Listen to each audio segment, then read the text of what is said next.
The hearing to consider the nomination of Markwayne Mullin to be Secretary of Department of Homeland Security will come to order.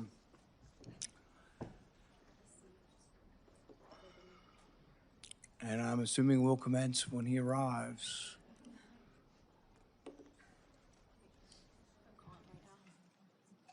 I think he's in the hall doing media.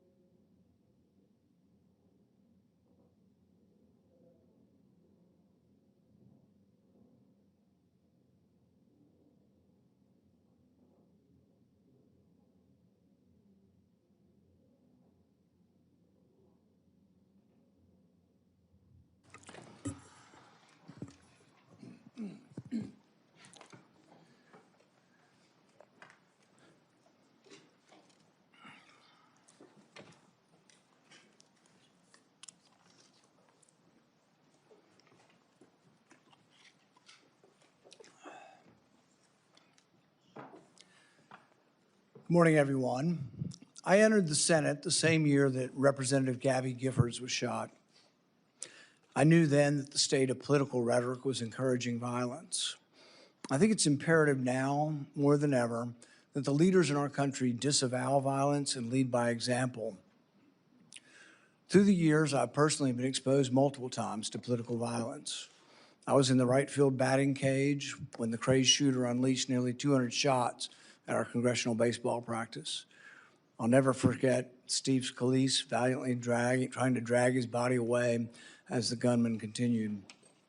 Later that year, a Trump-hating felon attacked me from behind in my yard.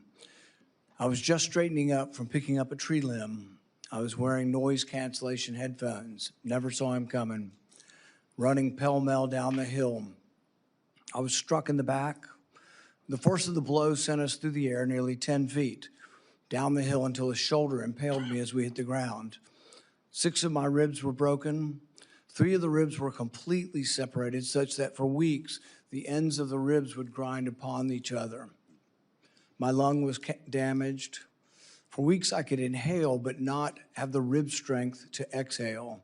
I developed 2 pneumonias. The pain was such that I could only sit up in bed by tying a rope to the foot of the bed and pulling myself up. But even then, the pain was that of 1,000 knives. Over the year of recovery, I began to cough up blood. I underwent removal of part of my lung. Complications led to an infection in the space between my lung and chest wall. I spent a week in the hospital having the infection lavaged every 6 hours through a chest tube. Recently, Senator Mullin, if you have time to listen, you were confronted by constituents that were angry because you voted against my amendment to stop all funding for refugee welfare programs.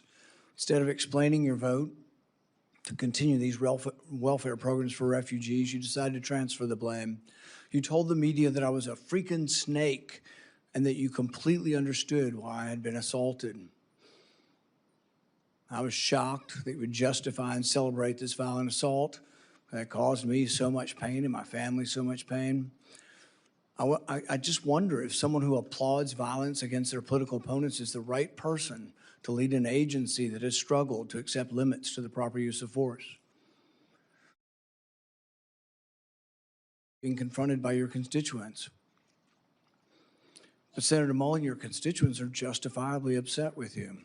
By now, most of America knows that the Somali welfare fraud in Minnesota stole over $9 billion. But instead of defending your vote, you took to continue the vote to continue these refugee welfare programs. You chose to lash out at me. You went on to brag that you'd already told me to my face that you completely understood and approved of the assault. Well, that's a lie. You got a chance today. You can either continue to lie or you can correct the record. You have never had the courage to look me in the eye and tell me that the assault was justified. So today you'll have your chance. Today I'll give you that chance to clear the record. Tell it to my face. If that's what you believe, tell it to me today. Tell the world why you believe I deserve to be assaulted from behind, have 6 ribs broken and a damaged lung. Tell me to my face why you think I deserved it. And while you're at it, explain to the American public why they should trust a man with anger issues to set the proper example for ICE and Border Patrol agents. Explain to the American public how a man who has no regrets about brawling in a Senate committee can set a proper example for over 250,000 men and women who work at the Department of Homeland Security. Senator Peters, you're recognized for your opening comment. Well, thank you, Chairman Paul. Thank you, Senator Mullin, for being here today. Congratulations on your nomination. And I certainly appreciate your willingness to meet with me as well as my staff as we consider your nomination to serve as Secretary of the Department of Homeland Security. I'd also like to welcome your family who is joining us today and to thank all of them for their commitment to public service. We do it as a family, as you know. The Department of Homeland Security is a complicated organization with challenging operational dynamics. As everyone is well aware, many components within DHS are currently operating without funding. But let's be clear, Democrats are committed to funding TSA, FEMA, the Cybersecurity and Infrastructure Security Agency, and the Coast Guard while we negotiate much-needed ICE reforms. We tried to pass those bills by unanimous consent multiple times over the past 2 weeks. Unfortunately, Republicans have blocked those bills each and every time. Yesterday, the White House sent a letter laying out their latest offer, but the devil is always in the details. Administrative action is not enough. We need to pass real reforms into law. If Republicans really do agree with us that TSA and other personnel need to be paid, then they should join us and pass the bills to pay them today. We can do that while we continue to negotiate needed ICE reforms. But let me be clear, these are very straightforward reforms that we're asking for. We just want ICE to follow the same rules that our local police and our local communities follow every day. But DHS has faced management challenges since the start of the Trump administration, and over the past year, many of those challenges have unfortunately only increased.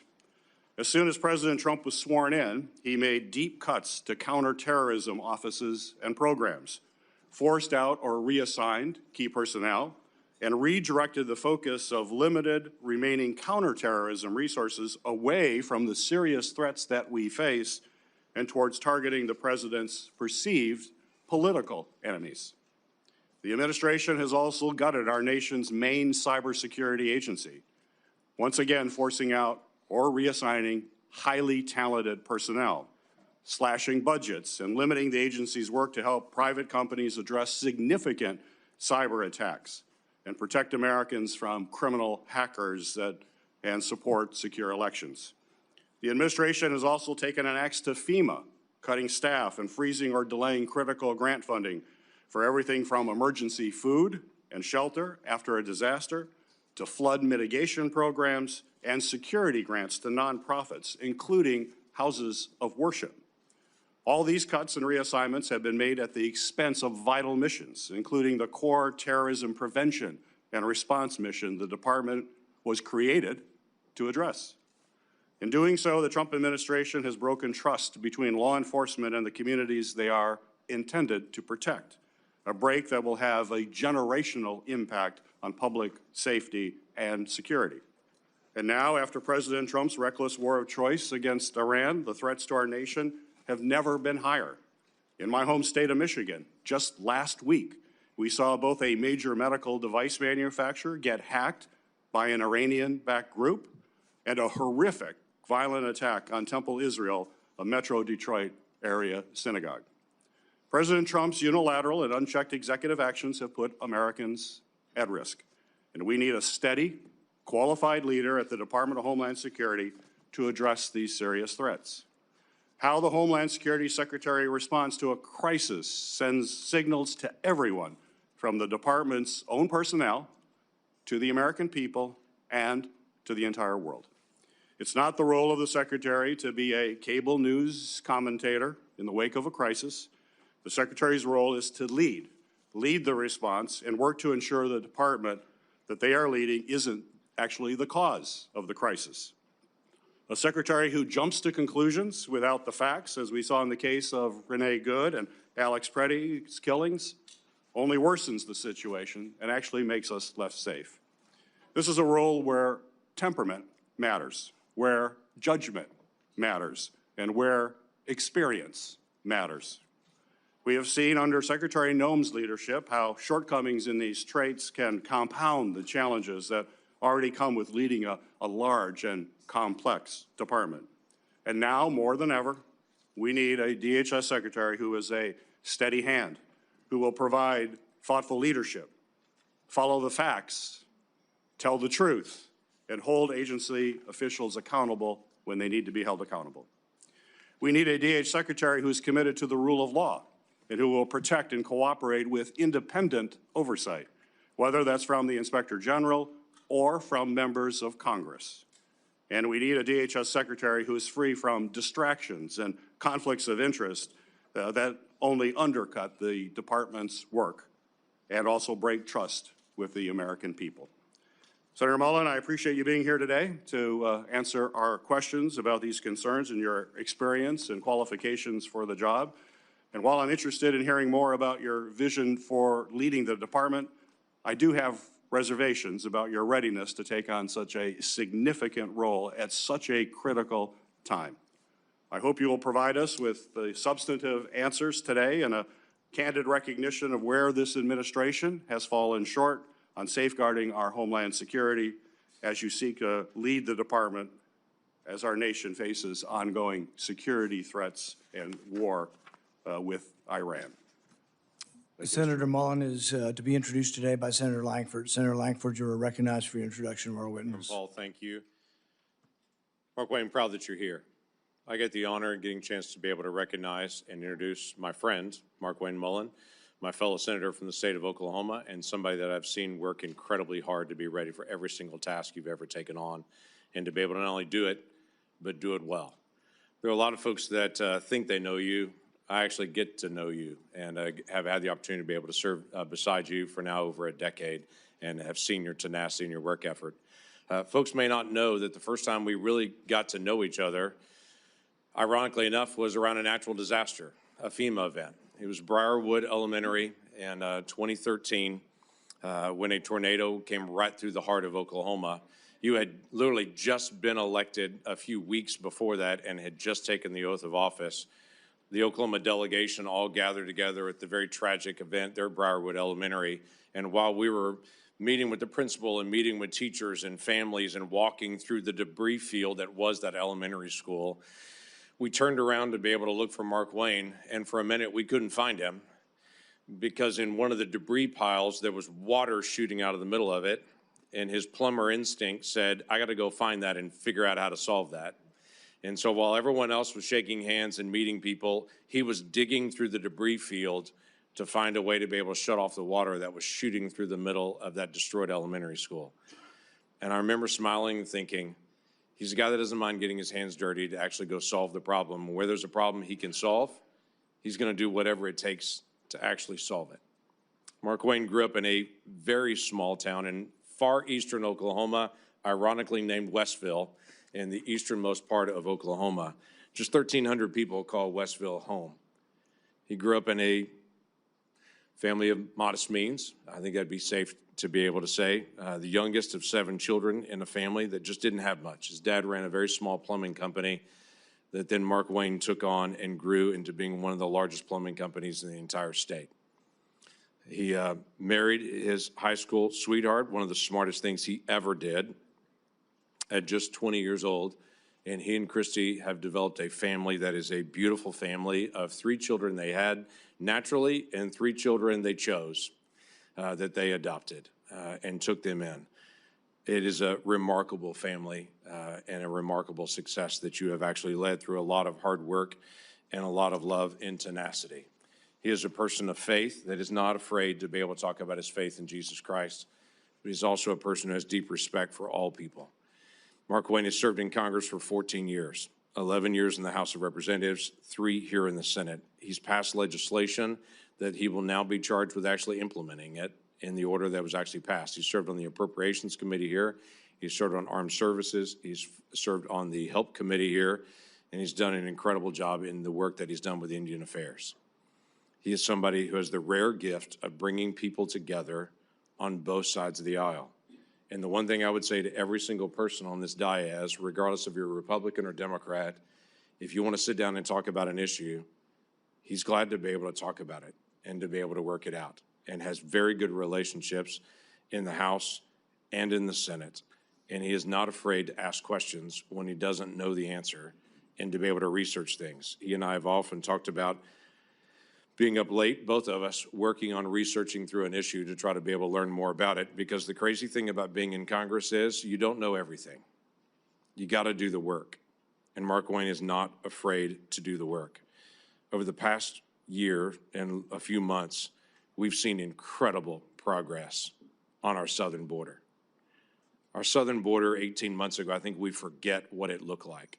12,000 people a day illegally crossing our border, just being waved in.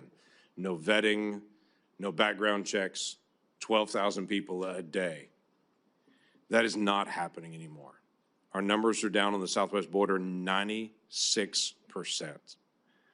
So you walk into an agency that has finally restored some order to our southern border, but there's a lot of work still to do with FEMA, with other areas of Homeland Security, and a very large agency with 250,000 people that are actually under your leadership there. So I am confident that you'll be able to take those things on.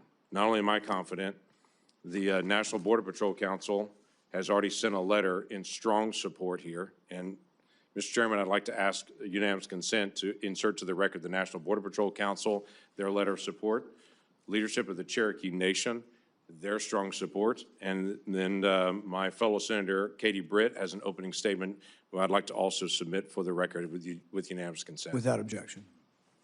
Thank you. This is a person that actually lives what we affectionately call in Oklahoma the Oklahoma Standard. That when hard things actually occur, you step up and you serve your neighbor, and you find ways to be able to help people to do the hard things that have to be done.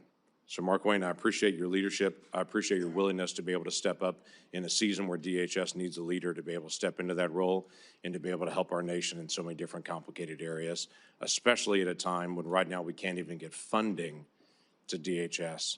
We've got to be able to have good, solid leadership there. Thank you, Mr. Chairman. It's the practice of this committee to swear in witnesses. Will the nominee please stand and raise your right hand? Do you swear that the testimony you will give before this committee will be the truth, the whole truth, and nothing but the truth? So help you God. Senator Mullin, you are recognized for your opening statement. I think before I can start my opening statement, I have to address the remarks that the chairman made, calling me a liar. Sir, I think everybody in this room knows that I'm very blunt and direct to the point, and if I have something to say, I'll say it directly to your face. If you recall, back in my House days, we actually did have this conversation because of the remarks that I've made. You were in a room. I simply addressed that I said I could understand because of the behavior you were having, that I could understand why the neighbor did what he did.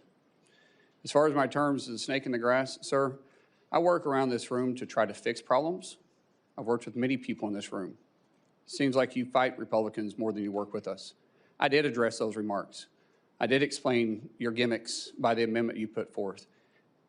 And as far as me saying that I invoke violence, I don't. I don't think anybody should be hit by surprise. I don't like that. But if I do have something to say, everybody in this room knows I'll come straight to you. I'll say it publicly and I'll say it privately, but I'll never say it behind your back. So for you to say I'm a liar, sir, that's not accurate. And I got proof to say that because you have spent millions of dollars in my campaigns against me because we just don't get along. However, sir, that doesn't keep me at all from doing my job. I can have different opinions with everybody in this room, but as Secretary of Homeland, I'll be protecting everybody, including Kentucky, as much as I will my own backyard in Oklahoma. It's bigger than the partisan bickering that we have. It's bigger than the political differences we have. The truth is, I have a job to do, and I don't like to fail at anything, at all.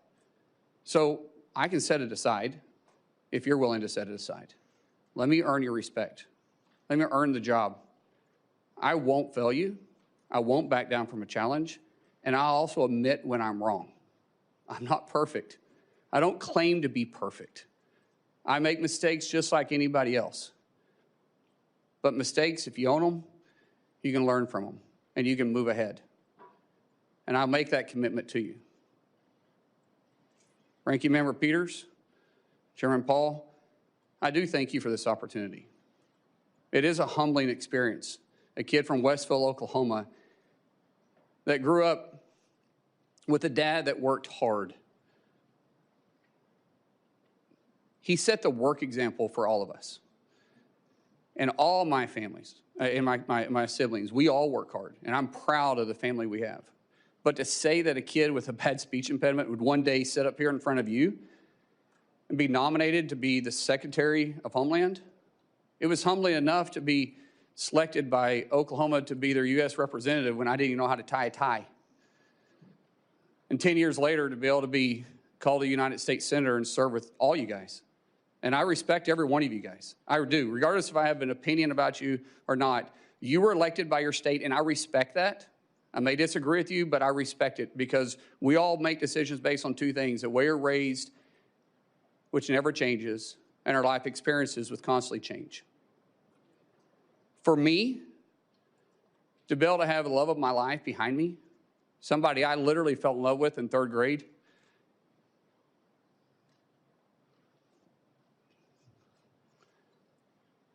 I knew I was going to marry her in 8th grade. She didn't know that yet. We had to work through that process. But at 18 years old, and I was 19, she agreed to marry me. I didn't have anything. I was on a wrestling scholarship, living in a dorm. She was cheering at Northeastern State University. I think she fell in love with my truck, because my truck was pretty cool. But the truth is, we didn't know what we didn't know, but we did know we loved each other. And I haven't been perfect. I apologize to her quite often and send her flowers all the time. But I still am humbled by the fact that we've got to enjoy this walk together. We've had God on our side and her right beside me. And to our 6 children who's been on this adventure with me, what an adventure it's been. We have a saying in our family: you're never going to change anything you're willing to tolerate. That's how we live our life, and that's how we move forward. And regardless of what's in front of us, we always take it on as a family. And I'm not scared of a challenge. I am scared of failure. And so I will work hard each day. I'll work hard to make the 280,000 employees at DHS with the 22 agencies that's underneath me proud. I'll show them somebody that no one will outwork. I'll work beside them every single day to not just secure a homeland, to bring peace of mind and confidence to the agency. My goal in 6 months is that we're not in the lead story every single day. My goal is for people to understand we're out there, we're protecting them, and we're working with them. My goal is to make every one of you guys proud. My goal for those that don't support me, regret not supporting me. But we have to get DHS funded. We have to. My friends, we have to set the partisan side down. And we have to realize that we're putting our homeland and the peace of mind at risk for the American people. Sometimes it's political theater, sometimes it's true differences. But what we do know is that we're playing with fire. We have 280,000 DHS employees right now that are on day 30 without pay, and they're still showing up every single day to do their job. That is a dedicated group of people. And we should all be proud of them. We should all be working together, and we should all be trying to fund them. So I pray, seriously, I pray that we can get past this. That once this hearing is over and once we go through this process, I get it. I get some of it's got to be political theater. I understand it. I've had to really pray about my attitude. But I will say, once it's over, I hope we can work together and get them funded. So when I walk in, if I'm fortunate enough to be confirmed, if I walk in as secretary, that these guys are ready to go to work day one. So God bless you. Thank you so much for this opportunity, and I look forward to your questions. It's the standard practice of this committee for the chairman to ask nominees the following question. Do you agree without reservation to comply with any request or summons to appear or testify before any duly constituted committee of Congress if you're confirmed? I do. We'll now proceed to 7 minutes of questioning. The record should show, and I think will show, a lack of contrition, no apology, and no regrets for your support. You completely understand the violence that was perpetrated on me. You're unrepentant. The only thing you quibble about is whether I met you somehow when you were in the House. I don't think we ever met when you were in the House. And this idea that the only thing you're upset about is not that you were for violence. What you're upset about is that I called you a liar because you said it to my face. So it's really more about this machismo that you have. When in Oklahoma, the media asked you about the refugee welfare programs, the programs you voted to continue funding, it was this whole idea that you were going to transfer it because you were uncomfortable, your anger, low impulse control, causes you to then go after and decide that you're going to go after me as well. And so you say you completely understood that I was assaulted from behind, had 6 ribs broken and part of my lung removed, and that was just fine. That's something that you, I guess, approve of as far as resolution of political problems. When I talked to you privately on the phone, there was no apology. You just said, well, we can let our political difference, go by. And you said a few minutes ago, we can just set it aside. Well, political differences we can, but when you say that you agree with a felon, a Trump-hating felon who attacked me, somehow you think I'm just going to set that aside? Oh, it's no big deal. I lay in pain for 2 months, had 6 ribs broken, 3 of them separated, grinding upon bone for months, had part of my lung removed, and you think that's great and to be extolled. I mean, the sheer lack of any kind of self-awareness that you're going to be leading thousands of men and women who will have the use of force, and there's been great questions in our country about how that will be used, and you think a violent attack is just fine. So I guess my first question is, do you think that justifying that kind of violence sets a good example for the men and women of ICE and Border Patrol? Mr. Chairman, first of all, I didn't know the extent of your damage. When the phone call was made, I made it to you and I tried to talk to you. You didn't engage at all. In fact, you said, get your paperwork in. It's got to be 3 days in between. You offered no apology. Sir? And you offer no apology today and no regrets. Haven't heard the word apologize, haven't heard the word regret, haven't heard I misspoke and it was heated and I made a mistake. Haven't heard any of those words. Sir, actually it wasn't heated, and I'm not apologizing for pointing out your character. Good. So you're jolly well fine, and you want the American public and the people up here to vote, that may or may not vote for you, to know that you supported the felonious, violent attack on me from behind. I did not say I supported it. I said I understood it. There's a difference. Oh, so that means you really didn't approve of it, just completely understand it. What do you think most people would interpret completely understand to be? Support for or a condemnation of the violence? Sir, as I said, we can have our differences. It's not going to keep me from doing my job as Secretary of Homeland Security. I'm going to secure Kentucky and take care of Kentucky as much as I am Oklahoma. If this were a one-off, it would be one thing. If you just disliked me so much that you approved of violence against me, people could just write it off. Well, maybe they hate each other. But really, there's a pattern of this. Let's go ahead and roll the tape.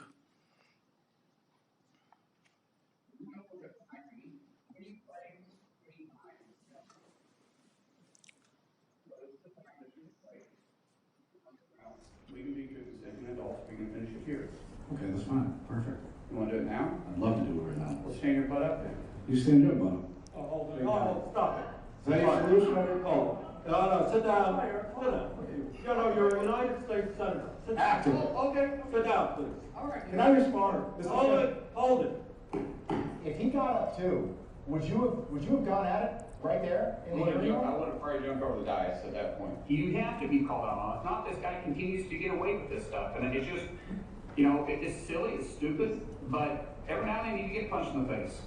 Well, go back to the 1800s and 1700s, they used to have canings. And duels, and they used to have And duels. duels. Yeah. Right. And there's a way that men used to settle their differences. I ignored him 4 times prior to that. And people say, yes, you're supposed to ignore it. Well, you know, I'm not a very good Christian. I try to be a good Christian. And I know people say you're supposed to turn the other cheek. I prefer the David method. But we need to move from an almost. By the way, I'm not afraid of Biden. I will Biden. Fighting? Oh, Well, I might. Yeah, I'm in a fight. I'm going to fight. I'll do anything. I'm not about it. And I don't care where I fight. It's just. In hindsight, any regrets? No, I really don't. So no regrets. In fact, even after your anger had cooled, you were still bragging that if he'd only been brave enough to stand up, you'd have jumped over the dais and taught him a lesson, because that's how men should settle their differences. Do you think fighting as a resolution for political differences is a good example for the men and women of ICE and Border Patrol? As you can notice over my shoulder here is my good friend Sean O'Brien. Both of us have had conversations. Both of us have shaken hands. And both of us agreed we could have done things different. Sean is someone that has become a close friend. We talk all the time. I've been on his podcast. We've talked through this. That's how you handle your differences. Not like this, Chairman. I'm glad you guys are friends now and that you've reconciled. But really, it doesn't get to the real point whether or not you think violence is the way we settle things. In the days after the fight, you said, and I quote, "Sometimes people just need to be punched in the face." Is that still your opinion, that political disputes can sometimes and often only be resolved by violence? No, I don't always agree with that. I don't believe in political violence. I've made that very clear. But sometimes people do need, theoretically speaking, sir, I get it. It's about character assassination for you. That's the way this game is played. I understand it. And you are making this about you, which is fine, but that doesn't keep me as Secretary of Homeland Security. It's character assassination when you were the one lauding the assault. Who do you think started that character assassination? I'm just repeating what you have done in character assassination. I'm repeating your support for the assault. So that's somehow something I started? No, sir. What I'm saying is you're adding a lot to it. In the days after the fight, you did many interviews in which you justified the violence as historically justified by precedents, such as caning and dueling. Is it today your opinion that the caning of Charles Sumner was not only justified, but argues still for resolving our political differences with violence? What I was simply pointing out is some of the rules that still apply to this body. For instance, dueling with 2 consenting adults is still there. I was pointing out what is still illegal for 170 years. There's no precedent for legal dueling. Even then, they fled the country. Do you realize that the man that beat Charles Sumner with a cane, he beat him till he was unconscious? You know why no senators intervened? Because his friend held a gun on the other senators, and he kept beating him until he crushed his skull. That's what you're insinuating as the president of the Senate, and that's what you live by. That is a very, very dangerous sentiment.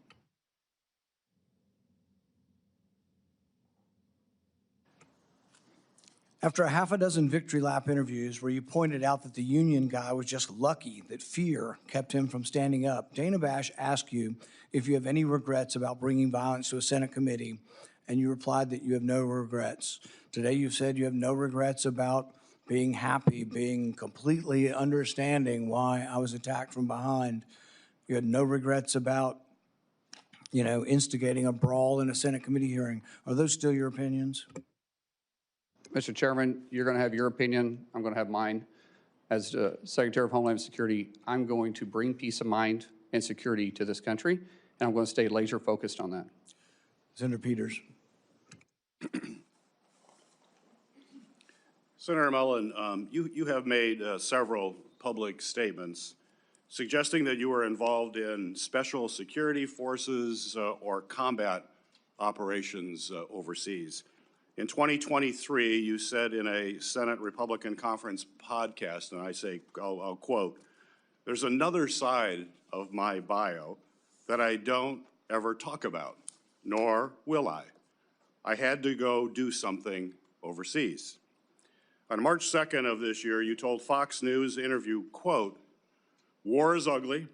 It smells bad. If anybody has ever been there and been able to smell the war that's happening around you and taste it, and feel it in your nostrils and hear it. It's something you will never forget. On March 3rd, in a podcast interview, you stated, quote, "I did special assignments outside of DOD, now DOW.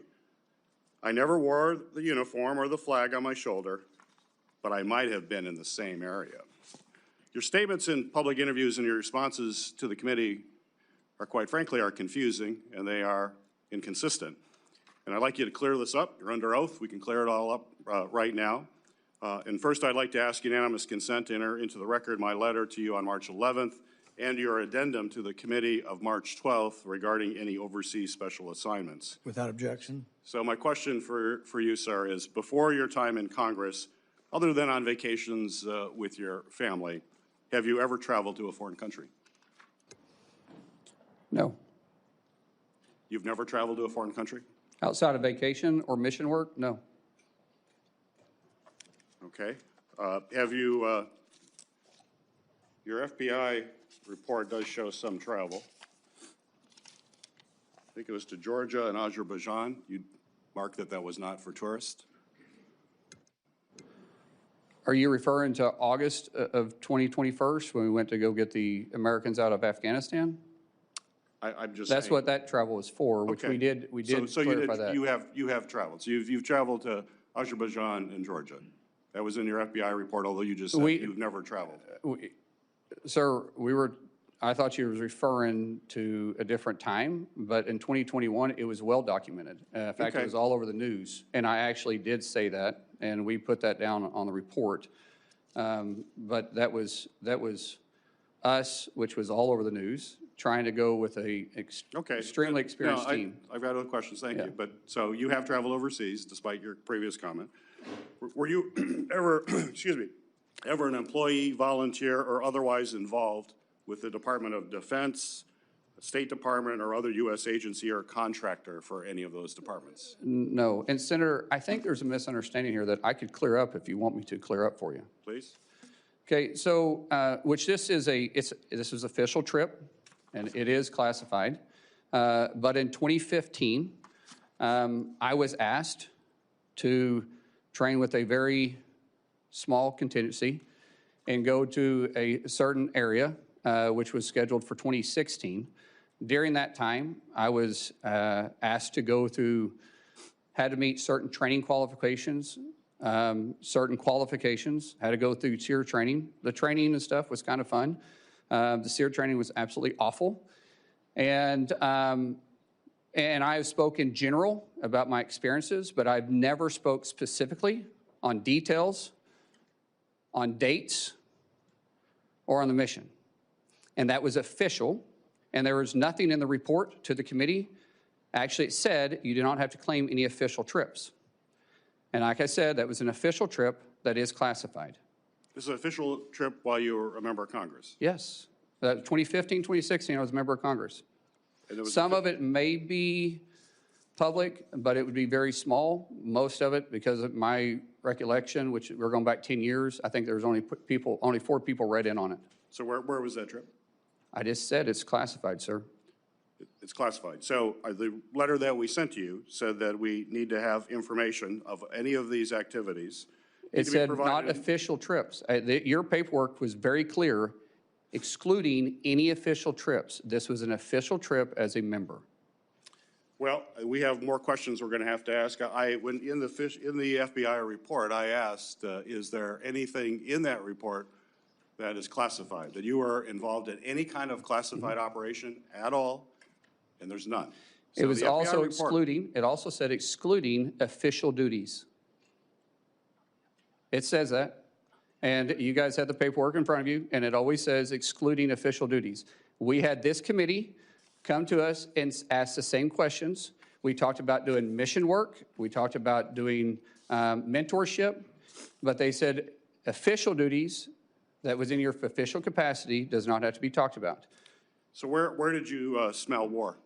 Sir, I just said that this was classified, and the dates, locations, and admission I've never spoke specifically details about. Well, we can get that information. That's fine. Mr. Chairman. You're welcome to get it. We will want to find out more information That's- about that's that. perfectly okay, It's important to Senator. have the truth here and that you're portraying yourself in a truthful way. I think it's Sir, I'm important not for our portraying secretary. myself in any way other than you're asking the question. I said I would try to clear it up for you. We'll continue to work on that. Thank you.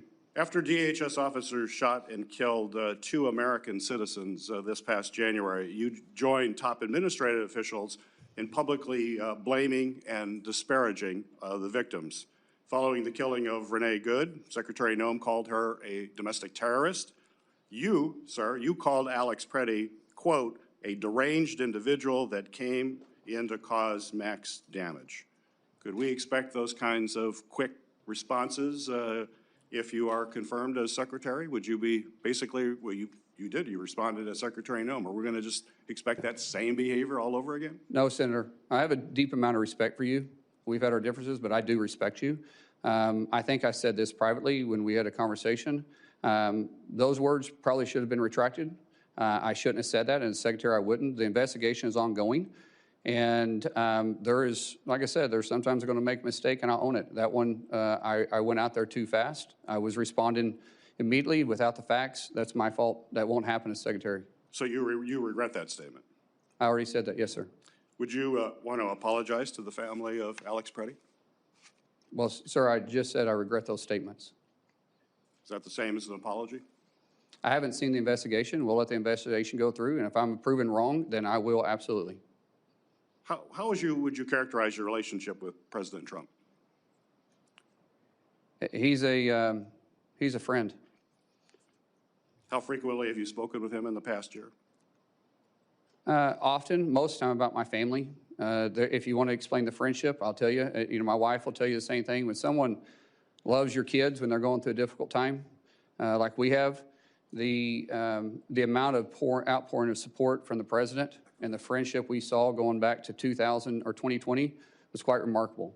And so I speak to the president from a friend level more than I do a policy level. Okay. I have more questions, but my time is up. Thank you, Senator. Doing it in a second round. Okay, thank you. Senator Moreno. Thank you, Mr. Chairman, and thank you, Senator Johnson and Senator Langford, for letting me skip the line. I have to, unfortunately, go to Dover for the dignified transfer, so I appreciate taking the time. It's not often that I get to ask questions for somebody who I've known for a long time, meaning in politics, 2.5 years is a long time. I've gotten to know you as a friend, as a colleague. I've seen you interact as a dad. I've seen you interact as a husband. And I just want the American people to know you're a good man. Thank you. That doesn't always go through all the political shenanigans. And maybe you're not going to replace Shakespeare as the next greatest orator on earth. You talk from the heart. And that's okay. You are who you are. You don't, and I think that's what you don't apologize for, is just being yourself. And sometimes we're imperfect. We don't do the 20-person focus group every time you say a word, and I think that's what people like about you, Markwayne. So I appreciate you being here. I honestly just have one question for you. Do you pledge to support and defend the United States of America nearly as much as you would protect and defend your family? Without doubt, sir, yes. So I'm going to ruin everything for the audience. You will be confirmed. You will have the job, and you're going to make this country safer and better, and for that I thank you and thank your family for supporting you. So I will use the rest of my time now to make a little case to the American people. We have 260,000 families that have not received a paycheck in over a month. 260,000 American citizen families who have not received a paycheck in over a month. None of those people are in charge of policy. There's not one of those families that makes policy decisions for the most part. That's on the people here. There isn't a single human being on this dais that has missed a paycheck. Every single one of us has gotten a paycheck the last 30 days and before that. And yet we sit here and we do political theater. And I said to my colleague, Senator Britt, the other day, that in my 14 months here, I only felt ashamed of this chamber once, and that was last Thursday. When you saw the ultimate political theater, colleagues going, let's fund TSA. How about the Coast Guard? Oh, that's a different person that's going to talk about that. How about FEMA? It's a different person that's going to talk about that. You can't have it both ways, by the way. You can't have Democrats saying, I can't believe the Trump administration is cutting government employee numbers. By the way, over 300,000, we haven't missed a beat. And yet at the same time, not pay people who are actually showing up for it. That seems decently incongruous. We can't say President Trump isn't defending the homeland. Well, he is absolutely doing that every single day. And yet we're allowing these agencies to not be funded. And I have tried really hard to learn how this place works. This is all very new to me. And I remember many, many Democrats saying to me, we have the constitutional duty to fund agencies through appropriations. And then we have a separate piece where we argue policy differences, but we should never marry both together. Because when you marry both together, you don't hurt us. You don't hurt the people here in DC. You hurt the men and women who are going to work every day to defend this country. And that's a disgrace. I actually don't know how you would sleep at night knowing that you're hurting families like that. People can't make their rent payments, can't make their mortgage payments. Their cars are being repossessed. They're having to tell their kids they can't send them to dance recitals because they did everything right in life except got a job with the Department of Homeland Security so that a politician can make a 30-second video online and then use it to fundraise for the next election. That's disgusting. So let me just say this. What are we not talking about? You know, the ranking member said, oh, look, we said we'd fund. He's not paying attention right now, which is fine. We said we're going to fund FEMA. When you guys are done talking, I'll continue if you like.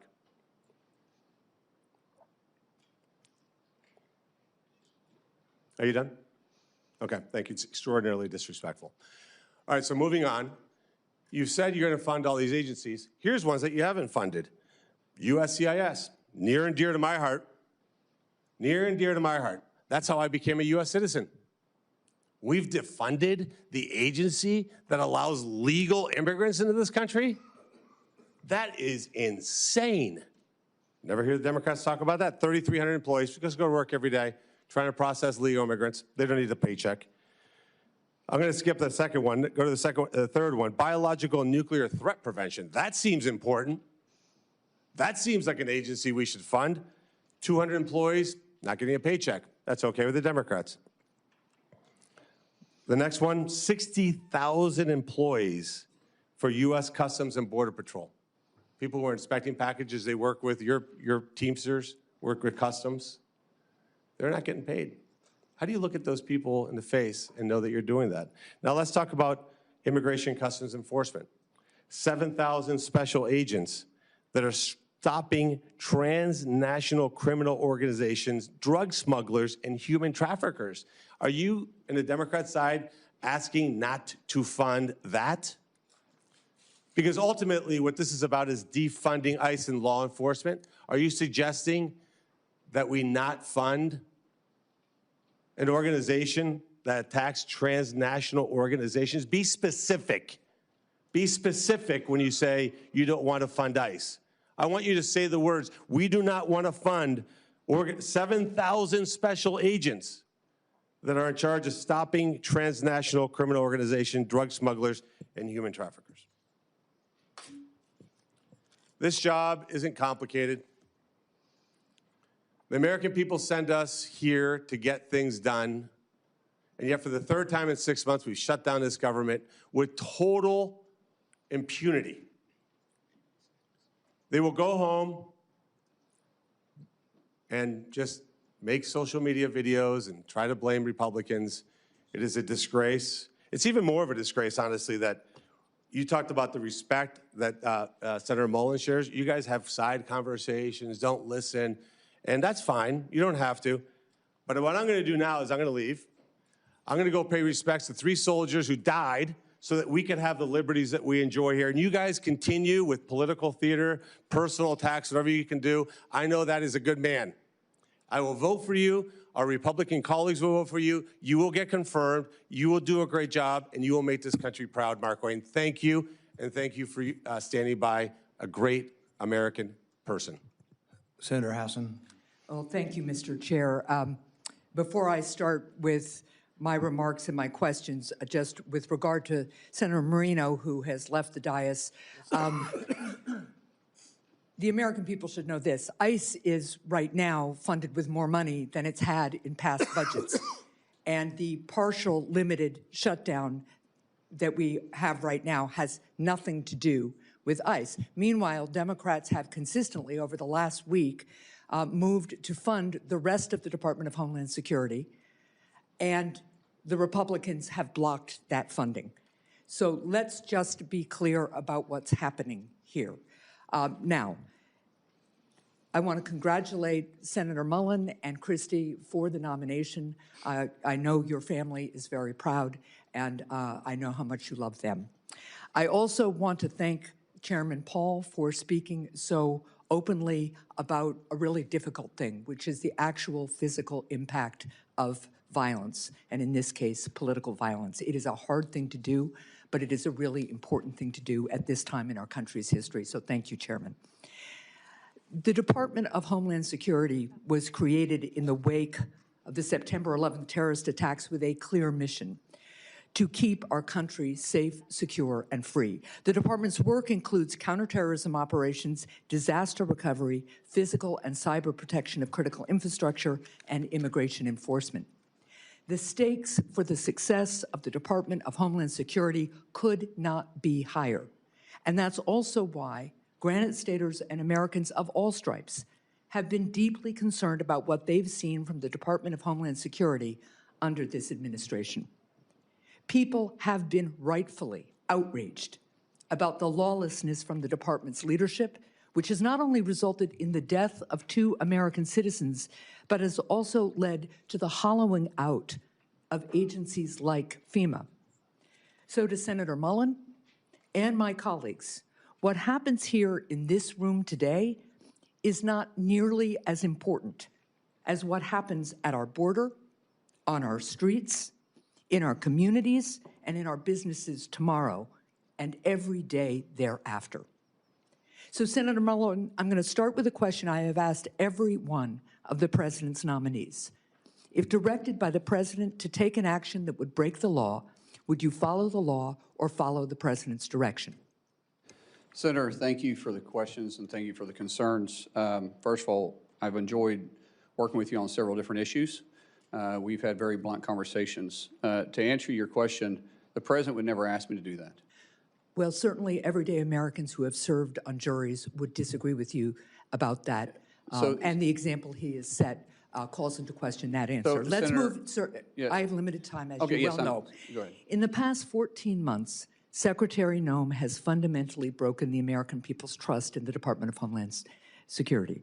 The top priority of whoever leads this department next must be to rebuild this trust. If confirmed to lead the department, how will you be different from Secretary Noem? Senator, I think I've said this in a private conversation too. I love Senator Noem's family, and I consider them friends. But everybody has different leadership styles. And throughout my businesses, when I would have to transfer one manager to the next or one executive to another area, and you bring in a different one, they all have different management styles. My management style is empowering people. And as I said in my opening statement, I want to protect the homeland. I want to bring peace of mind, and I want to bring confidence back to the agency. I'm not going to be the smartest guy in any room I walk into, but I know how to get talent, and I know how to bring those people together. Let me interrupt you again. I'm sorry, sir, because our time is limited. But let's be really clear. What Secretary Noem did was give the green light to lawless behavior. Are you going to give the green light to lawless behavior? I will operate within the parameters and the policies and the laws that you guys set for me. And the Constitution of the United States. Of course, the Constitution of the Fourth Amendment, among other things. Of course, the Constitution of the United States. I'll swear to uphold that when I get sworn in. But be very clear, I don't get to choose the laws that I enforce. You guys pass the laws. I enforce those laws. Right. And the reason why we haven't had... shooting a protester who was exercising his First Amendment speech and carrying a lawfully licensed gun is not a lawful behavior. Now, let's move on to another issue. Granite Staters pushed back hard against ICE's plan to build a detention center in Merrimack, New Hampshire. And despite poor communication from the department, eventually Secretary Noem canceled the plans for this facility. Senator, will you ensure that the Merrimack plan remains off the table, or will you consider restarting it? Ma'am, I haven't seen the facts behind it. As I stated when we spoke in your office, I will work with you on this. We want to be good partners in your state and in your community. I don't know the strategic purpose of it. I don't know what has happened, so it's hard for me to state something that I haven't got briefed on. But I have made this very clear to you in private and here too. I will work with the community leaders and make sure that we're delivering for the American people what the president set out. I appreciate that. In follow-up conversations with my office, ICE refused to comment on opening new facilities elsewhere in New Hampshire. They've said they won't do it in Merrimack, New Hampshire. But will you commit to me that ICE will not open any new facilities in New Hampshire or elsewhere in the country without the support of the local community? Ma'am, I will work with the local community and I'll work with you in your office. I won't be able to speak to that until I understand the risk and the reason behind delivering the mission that's set in front of us. We got to protect the homeland, and we're going to do that.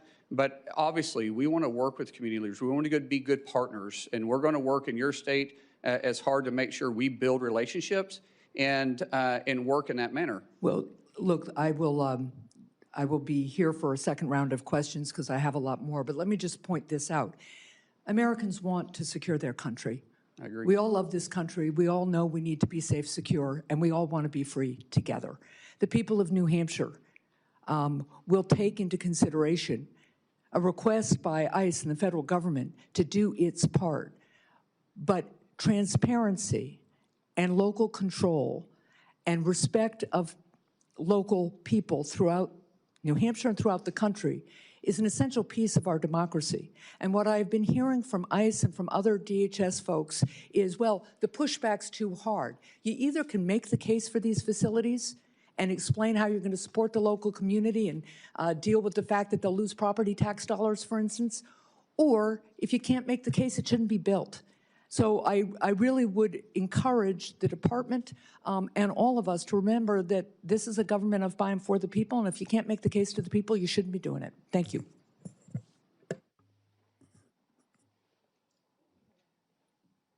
Senator Johnson. Thank you, Mr. Chairman. So, Markwayne, I'm going to use my time completely different than how I was going to when I walked into this hearing. I can't top what Senator Marino, the comments he made about how unconscionable it is that we're not funding and we're not providing paychecks to those 260,000 men and women that you will be soon leading. Other than working with no labels, we don't serve on the same committees, have never gone on Codell together, and that's oftentimes how you get to know our colleagues. So I don't know you as well as some of the other people on the dais here. Certainly within conference, we've seen each other interact. We share a couple things in common. I think we're both pretty passionate about our love for this country, about trying to fix the enormous messes left behind by President Biden, Democrats. We wear emotions on our sleeves.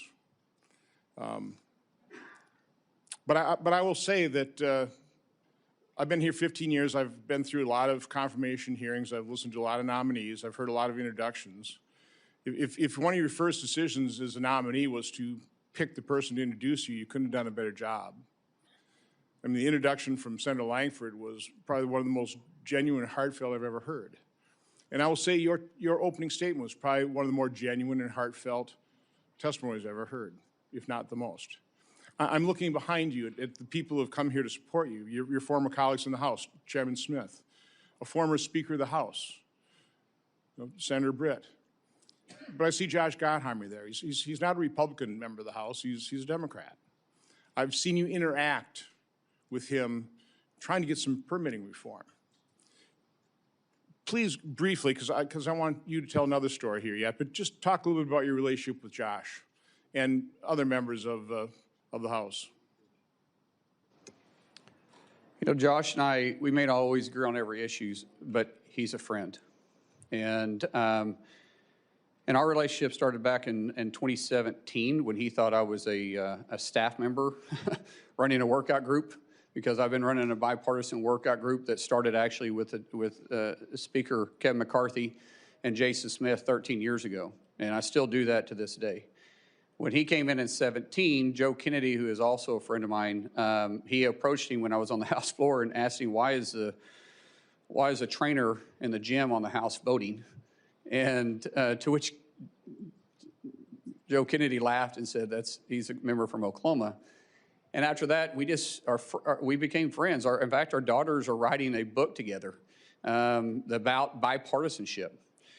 But when Josh asked me to join a bipartisan group called No Labels, that's when we really started seeing that there's a lot of common ground that we can work together. Yeah, as I said in my opening statement, that we all make decisions based on how we're raised and our life experiences. And Josh and I was raised different, just like everybody on this dais is raised different than me, and we've had different life experiences. But we all believe in that flag right there behind you. And what I say is, as long as you love that flag as much as I do, and you're willing to die for that flag like I am, we can work together. We can set the differences aside, and we can work together. And Josh represents that too. Just for him being here, you guys know, he's got a primary in New Jersey. He's not a senator, has 6 years. He's up every 2 years, and he's here. That's a friend that says, hey, my political differences are beside, I still like you. I cannot tell you how many members on the Democrat Party, which I love and respect and I understand the politics, have came up to me since this nomination and say, hey, I love you, but I'm running for this office, but I'm running for this office, but I'm up for re-election. I'd be killed in my state. In most cases, I would support you, but. And it drives me crazy, but when you see a real friend like that, run through fire for the guy. So again, this is a nomination hearing, and from my standpoint, when you're trying to select somebody to run an operation, you want somebody with integrity. Somebody with that passion toward the mission, keeping this nation safe, having this love for this country. It's also, I think, incredibly important that when you're serving the administration, you have a good relationship with the president. It doesn't work so well. I know you've got a good relationship with the president, and you told me a story, and I want you to repeat that story of your son who was grievously injured and a visit that the President of the United States made to that hospital. I want you to tell the story, because I think it's important that people understand why you are loyal to President Trump. I'd like them to hear a different side of President Trump as well. Yeah. But I think also that'll serve you well as his Secretary of Homeland Security. But just tell that story. Ron, I'm going to try getting through it without crying then.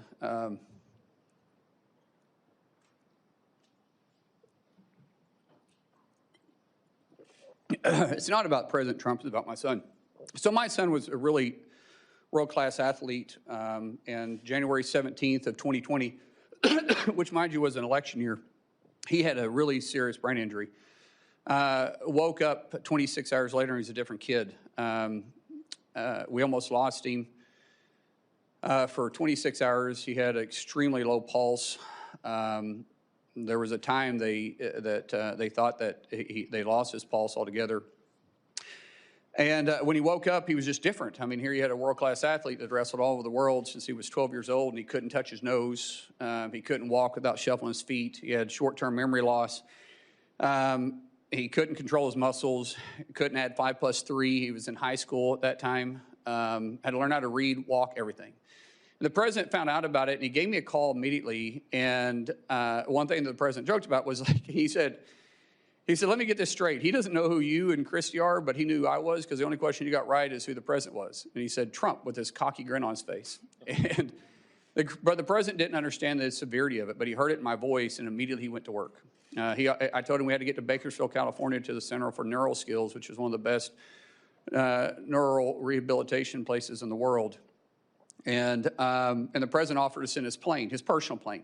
This is the president of the United States. And I said, sir, we can't fly, we got to drive. We get there, and he called almost every day for 2 weeks checking on Jim. And then he says, I'm going to come see him. And now this is the middle of the election. This is Bakersfield, California. Really not an area he's got to go campaign.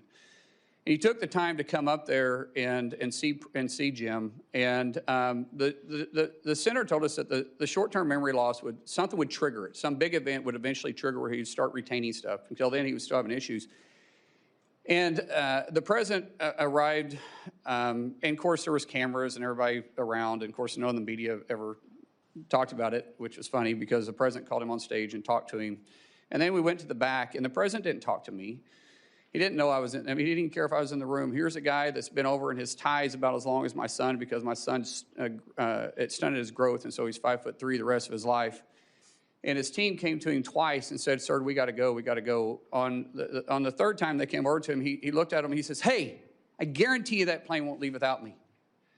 And for the next 15 minutes, he did nothing but love on my son.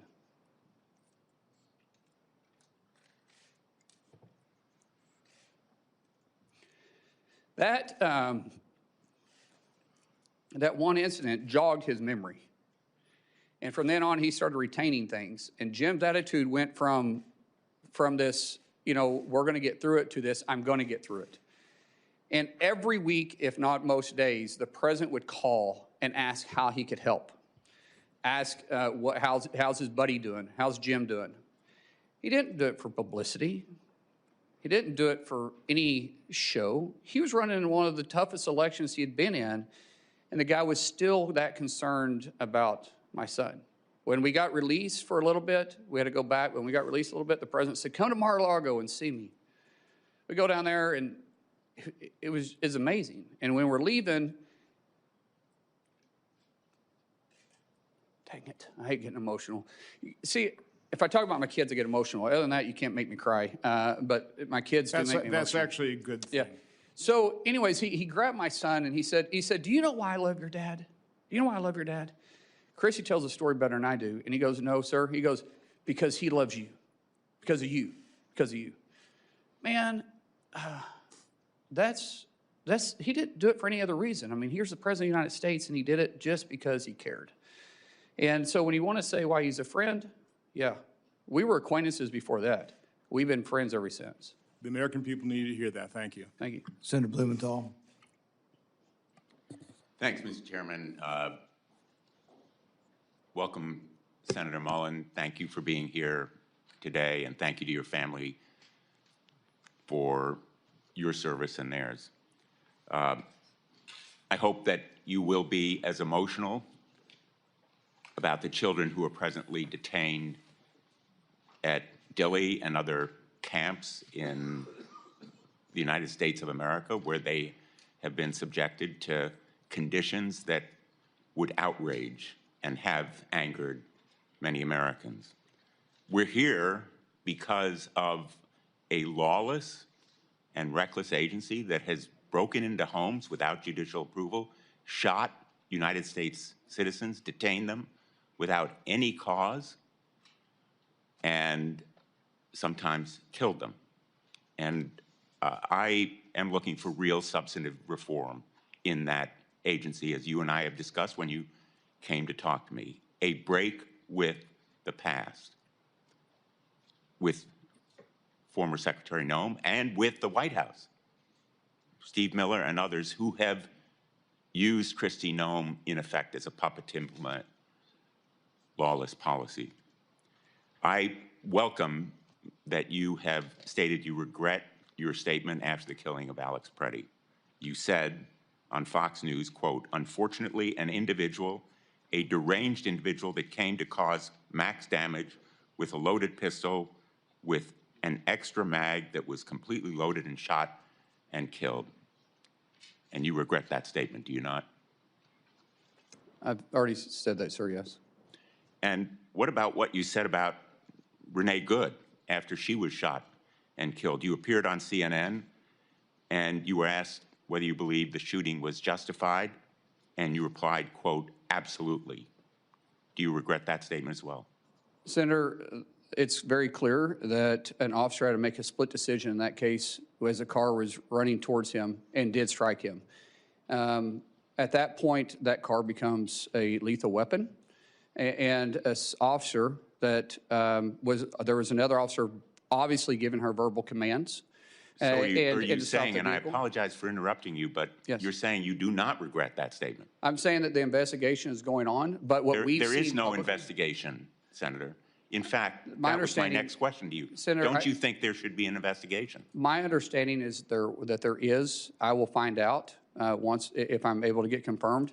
But those are two different incidences. The Department of Homeland Security and the Trump administration has blocked state and local investigation of the killing of Renee Good. And I hope that you will permit that investigation to go forward.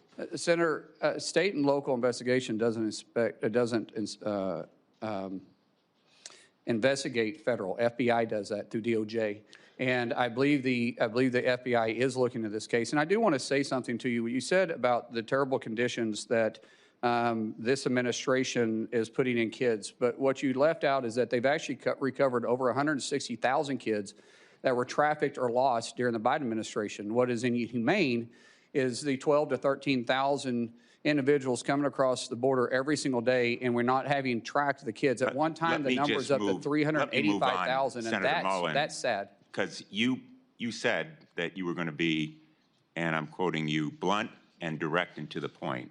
So I regret that you don't retract that statement about Renee Good. But I want to ask you about a statement that was made regarding the Preddy killing by Steve Miller in the White House. He said, quote, that Preddy was a domestic terrorist who, quote, tried to assassinate federal law enforcement.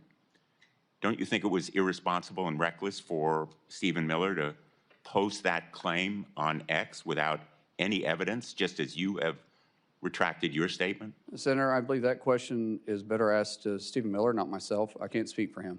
Well, Stephen Miller also said, again on Fox News, quote, under President Trump's leadership, we are looking to set a goal of a minimum of 3,000 arrests for ICE every day. If you're confirmed, are you going to be directing ICE to arrest 3,000 people a day?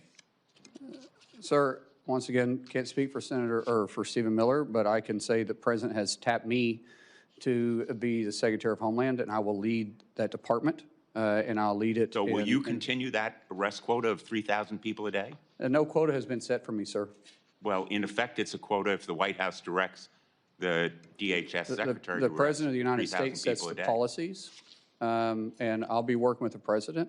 If you have a question for Stephen Miller, please Well, I ask really him. regret that you are going to stick to those same policies and practices and condone the statements of the White House that are so demeaning to someone who was a victim of lawlessness and recklessness by an ICE officer. Senator, I didn't say that. Well, let me ask you putting words in my then mouth. a different question. ICE has been breaking into people's homes without any judicial warrant. The sanctity of our homes is absolutely critical. I think you'd agree with that point. And it is the law that a judicial warrant is required to forcibly enter someone's home. Kristi Noem acknowledged in her testimony in response to my questions that at least 28 break-ins have occurred. My ranking member leadership on the subcommittee for permanent investigation has produced a report that shows probably many more such break-ins have occurred. The result of a memo last May from the acting director, Todd Lyons, and it's behind me now, that instructed ICE agents to break into homes. I understand that during your staff interview last week, you said that there would be no more such break-ins to people's homes without a judicial warrant. If confirmed, will you commit to me and the chair and ranking member of this committee and the American people that ICE will no longer instruct agents to break into people's homes without a judicial warrant? Sir, you're using the word break into people's houses very loosely. However, I have made it very clear to the staff, and I think when you and I spoke, that judicial warrants will be used to go into houses and to place of businesses unless we're pursuing someone that enters in that place. I have not mixed words with that, and I haven't changed my opinion about that. A whistleblower testified to our hearing that, in fact, ICE agents have been instructed as part of their training to forcibly enter. I know you don't like the word break-in, but forcibly enter is breaking into somebody's home, bashing down the door, terrorizing children,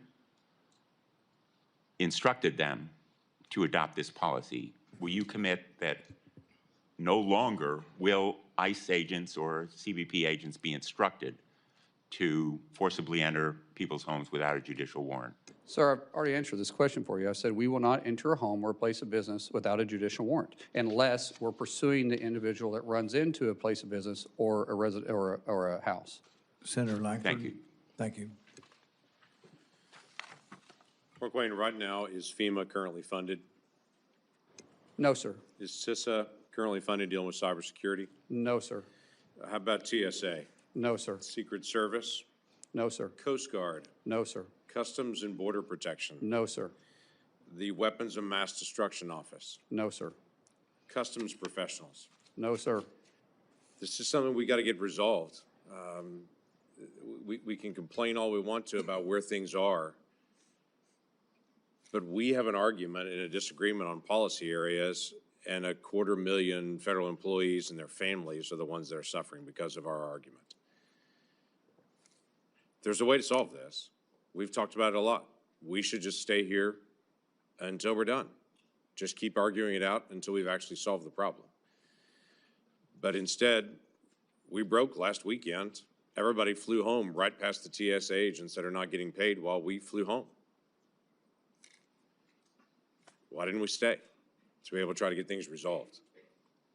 That's my encouragement, has been my encouragement all along. We shouldn't walk away from a disagreement when there are families all over the country that are the ones suffering for it. Unfortunately, the state of Oklahoma is pretty familiar with natural disasters, as you know well. You and I have been in multiple different natural disaster scenes. There's a lot of work that's happened at the border so far. The border has moved from 12,000 people a day illegally crossing the border and being released into the country, unvetted, unchecked, to now a handful of people even attempt to cross our southern border, and those that are arrested and detained, as is the law. FEMA is still an undone project. And I'm not blaming that on Kristi. There's a lot to get done on it, but you're going to walk in with a project going on with FEMA right now. Love to get your ideas and your thoughts. You're very familiar with this area and have great experience on it. What are your thoughts on how to be able to get FEMA into a better place so that people aren't waiting forever for a response? FEMA was never designed to be the first responder. That's the states. FEMA was designed to be the assistance to the states when the disaster reaches certain levels, which we need to discuss those too, because I think some of the levels are unrealistic, especially Senator Hassan and I have talked about this, that sometimes in rural areas, they're not able to meet those thresholds. But working with the state, allowing the state to have their emergency response, FEMA simply helping write checks and assuring that they have the capability and the manpower if need be. But for the FEMA to walk in like FBI walking on a crime scene and taking over, no one's going to care more about their backyard than the people that live there in that state. And I think there's a lot of good ideas. I've heard at meeting with so many of you all, there were so many great ideas on how to make FEMA work better. It's got a great mission. And I think people at FEMA want to do their job, but we can be more effective and be more direct and speed it up. Taking years to get reimbursed is not acceptable. Taking, honestly, months to get reimbursed is not acceptable. These small municipalities, they can't afford it. They don't have that tax base to do it. And they're already going through a struggling time, which means they're probably losing tax revenue, especially if it hits their town. So we've got a lot of work there. I do believe that the definition of insanity is doing the same thing over and over again, expecting different results.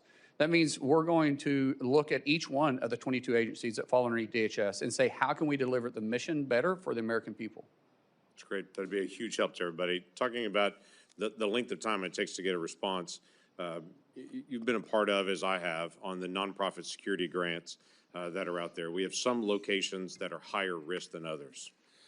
Synagogues and temples have been one of those very high-risk locations that are out there. Last week in Michigan, we had another situation where a absolute terrorist drove a vehicle packed with explosives into a Jewish daycare, intending to kill as many Jewish children as he possibly could. I mean, that was his intent, was to be able to do that. That location happened to be one of the locations where there's also been this nonprofit security grant to help harden that facility. We have multiple challenges here. One of them is when the decision is made, they make a request, go through the paperwork, get approval to be one of those locations that we say, hey, we need to harden this location. Once the approval is done, it may take months to over a year just for the dollars to actually come on it because there's more bureaucratic hoops to go through. So as you're dealing with things like contracts that are out there and the way decisions are made, or FEMA, that's one of the areas I would encourage you to take a look at. I know you're very passionate about. How do you fix the issue where approval's been done and everyone's saying, great, can we get to work? And the federal government says, no, you can't actually get to work. You got to wait some more before the actual work can actually begin to do that. How does that get fixed? We got to streamline the process and cut out the redundancies. The amount of paperwork, the senator from Michigan and I had a long conversation about this, the amount of paperwork to just, once you're approved, to get the funding flowing, and then the paperwork that's followed up on it is way too encumbersome. And there's a better way to do this. Some of these policies I have to work with you guys on. Some of these grants were written with checks and balances, which we all got to be very cautious on how we spend the taxpayer dollars. Things that I can change, things that I can cut out on the redundancy part of it, I will work with. Things that, as the senator and I talked about, things that it may take you to make changes on, we'll bring it to your attention. I will work with you. And we'll see how we can make it better. Be great. As you know, Oklahoma's been one of the leaders in counter drone. This is a big issue for us as a country. Every high school football game, every college football game, every gathering of people for every festival and gathering across the country has now become a risk location for drones and drone mitigation. FBI can't be everywhere. We don't want them to be everywhere. We do have to figure out some process. So as you begin to think about this issue, it's a tough one to deal with, but it is a basic national security issue as well. It's going to land on your desk pretty quickly, especially with the Olympics coming, with FIFA coming, all those things that are happening. We got to be able to figure out how to do counter drone and to be able to not just identify there it is, but to also mitigate the risk. What are your initial thoughts? Well, I'd love to speak about that. With funding, talking to some of our agency heads, with a lack of funding right now, we have people quitting because they got to go to work. Meeting these demands are even going to be tougher. So we just talk about FIFA, for instance, and then you talk about 2028, which is going to be the busiest year of DHS in history because we have the Olympics and we have the presidential election going on. It'll take 4 months once funding comes in to start replacing those that we've lost for training before we can get them out in the field. We don't have 4 months with FIFA. But that's and how do we expect these people to stay on the job and work? We're losing institutional knowledge. We're losing people we've already trained, and it's going to be difficult to deliver this mission. The way that I understand is we're behind in UAS, and we're behind in FIFA right now on actually delivering the mission that we have to. We're also behind in reimbursing local communities that's also working with us. That's going to have to take a tremendous amount of focus and partnership.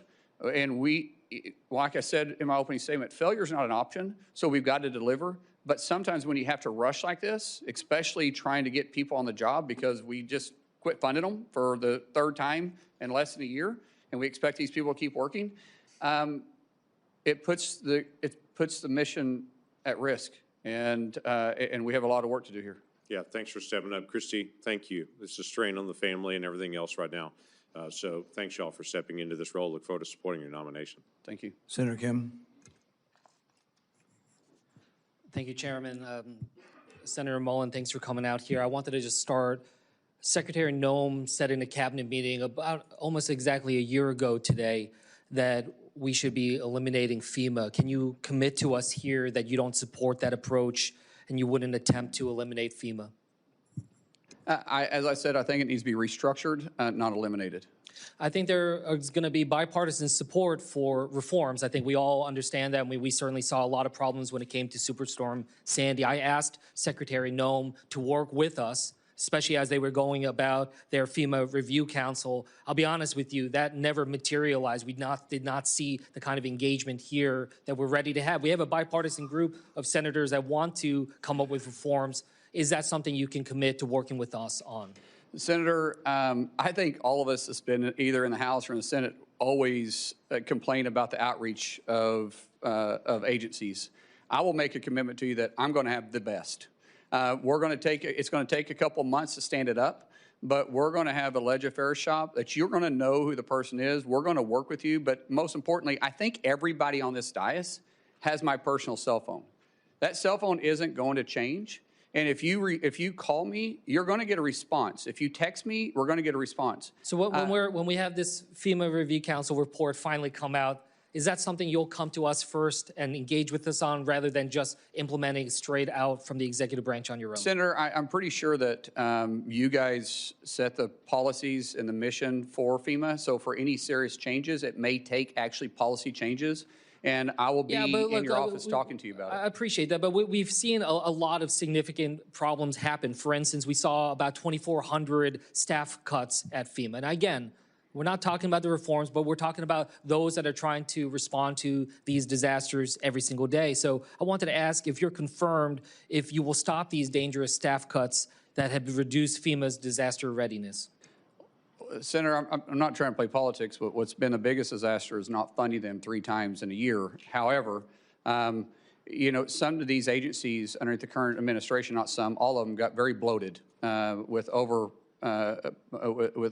having too many employees. You think there's still too many staff at FEMA?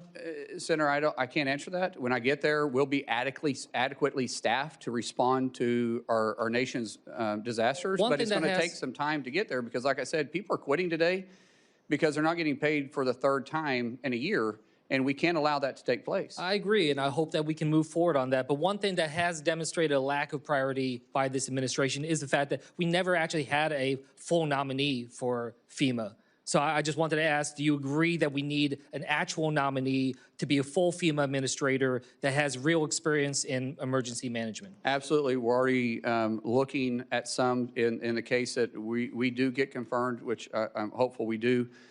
We are making that a priority in each one of our agencies. But you know, the confirmation also has to go through you, and we know. I get it, but at least we can get a nominee before us, and I think that that's something I hope to take away. That is a commitment you'll make. By honestly, by the experience that I've had, which has been an interesting experience, it's a lot to ask someone, and they got to be fully committed. If they go through this process, it's tough. So I would ask you if I do this, give them a fair shake. For me, a lot of you guys aren't giving me a fair shake to even earn your support. So if I bring somebody else into you, maybe you'll give them a fair shake and you'll actually work with them because I'm going to find somebody that is capable of doing the job, that's smarter at me at doing the job, that has experience doing the job. But when they come to your office and ask for your support, don't tell them it's politics. Don't say I can't. Don't say that, hey, I supported the previous one, but you know, I got burned on that one, so I can't support you. We'll trust, but see, just give them a fair opportunity, and you might actually like the person we choose. And look, it's not just about the person; it's about the policies writ large. And then look, you know what we saw before. For instance, Secretary Noem had this policy that required her approval for anything that was going out the door, grants, funding, when it over $100,000. And I'll be honest with you, it was disastrous. It held up so much of the funding to FEMA and other parts of DHS. You know, Senator Peters and I did a review of this. Over 1,000 FEMA contracts, grants, and disaster assistance awards were delayed. So I wanted to ask you if you can commit to revoking this $100,000 policy by Secretary Noem. Sir, we talked in your office about that, and absolutely. That's called micromanaging, and I don't know if Secretary put that in or someone else did. I'm not a micromanager. We put people in, we empower them to make decisions. What is required to come up to my level will make decisions. We will have a very clear line of communication with every one of our agency's heads on their authority that is given to you, that you gave to them within their parameters, and we'll discuss. But we're also going to be very responsible for the taxpayer dollars. But it's unrealistic to some degree. It's just adding so much red tape, though. I mean, they really delayed, especially when it came to disaster response down at the Texas floods. I want to switch gears here. This is something you remember we talked about, but you know we have this effort right now. ICE has purchased a warehouse in Roxbury, New Jersey. It's a facility the size of 8 football fields to house over 1,500 detainees. Never once did an ICE official go and talk to the local mayor, talk to the local law enforcement, assess the situation alongside the locals. So I just wanted to ask you, is that fair that DHS is imposing these types of large-scale detention facilities without local engagement and input? Sir, being from small rural Oklahoma, it's a big impact, and the community should be visited with, especially when you start taking a warehouse off. It takes it off the tax roll, which could make a huge impact, and you got to deal with impact aid if they're eligible for it. And then you got to talk about infrastructure. You know, one thing I do know is construction. When you start talking about infrastructure on these places, a warehouse sprinkler system is much smaller than when you are housing individuals there. And if you say, I think you said the town is 60,000 people, and I believe you said this was smaller than that. Is it smaller than that? So about 22,000 people, okay, and of the which the detention center, detainees and the staff there would constitute about 10% of the population of that town. yeah, and realistically, it's not. Most municipalities don't have the capacity in their infrastructure for waste and water. So it's important that we're talking to the communities, and if we're having additional needs, we can work with the cities, we can work with the municipalities, but we should always communicate with them. I agree with that, and this town has only 42 police officers, a volunteer fire department. Does that sound like the kind of town that has the resources to take on a warehouse of this magnitude? Sir, I don't know the circumstances behind this other than what you and I talked about. I committed to you when I visited with you in your office. We'll talk. I even said, let's you and I get on the phone with the mayor. If I'm confirmed, I'll make a trip out there and see it for myself, because it's a big concern of yours, and we want to address those concerns. And if it's not practical, but I also said it's got to be, there may be a specific reason why it's there. If I can't explain that to you, then that's a different story. But if there's a specific reason I can explain it to you to make you make sense, let's talk about it. But if not, then maybe we can be better partners. I'm glad that you commit to talking about it. There are some documents I asked ICE to send us about their evaluations of the warehouse. We have still yet to get it. Will you commit that that is something that we can get once? If the documents are available, yes, but I've also offered something much better. I'll go with you personally and look at it. That's something that the local community will appreciate, and I hope that you will reassess this warehouse. As I said in my opening statements, we want to protect the homeland, but we also want peace of mind and bring back confidence to the Department of Homeland Security. And all this means that we got to work on that, and I will work on that. Senator Scott. Senator Mullin, congratulations on your nomination. This is a great honor that you have, and you have a great background. So I know you'll work your butt off in the job like you do everything else. President Trump was elected to secure our border, crack down on sanctuary cities, and keep our country safe. I want to thank the President for his leadership and Secretary Noem's help. Incredible progress has been made. Our streets are safer, our borders respected, and the jobs we've created are going to people in this country legally. Now, as a result of the Democrats' partial shutdown, in the 4th week, TSA agents are not getting paid. Everybody in the Senate's getting paid. I've had a bill since I got up here. If we don't pass budgets, we shouldn't get paid. I've had one of my Democrat colleagues say, oh, I've got a mortgage. I have to get paid. Well, think about all these people. TSA agents are not getting paid. Airlines or airport lines are in gridlock. We got FEMA grants stalling. Coast Guard counterterrorism operations are shrinking amid rising Iranian threats to our homeland. My understanding is ICE agents are getting paid, but not ICE leadership is necessarily getting paid. Last week, 2 terrorists boldly and hatefully attacked our citizens right here on our home soil, killing at least 1 person. The President's decision to stop the nuclear weapons and the ballistic missiles was a reason. What he's doing is making sure we don't get these attacks on our soil. It was only as a result of brave actions of a class of future military officers, citizens, and law enforcement that stopped these tragedies. They could have been massacres. Still, even as Americans are losing their lives, my Democrat colleagues are refusing to fund DHS and give them what they need to uncover and stop plots like these and protect the lives of our families and neighbors. It seems like that's our job up here. So, Senator Mullin, how do you view Senate Democrats recklessly holding DHS funds hostage at the expense of our national security interests amid threats from Iran and its proxies?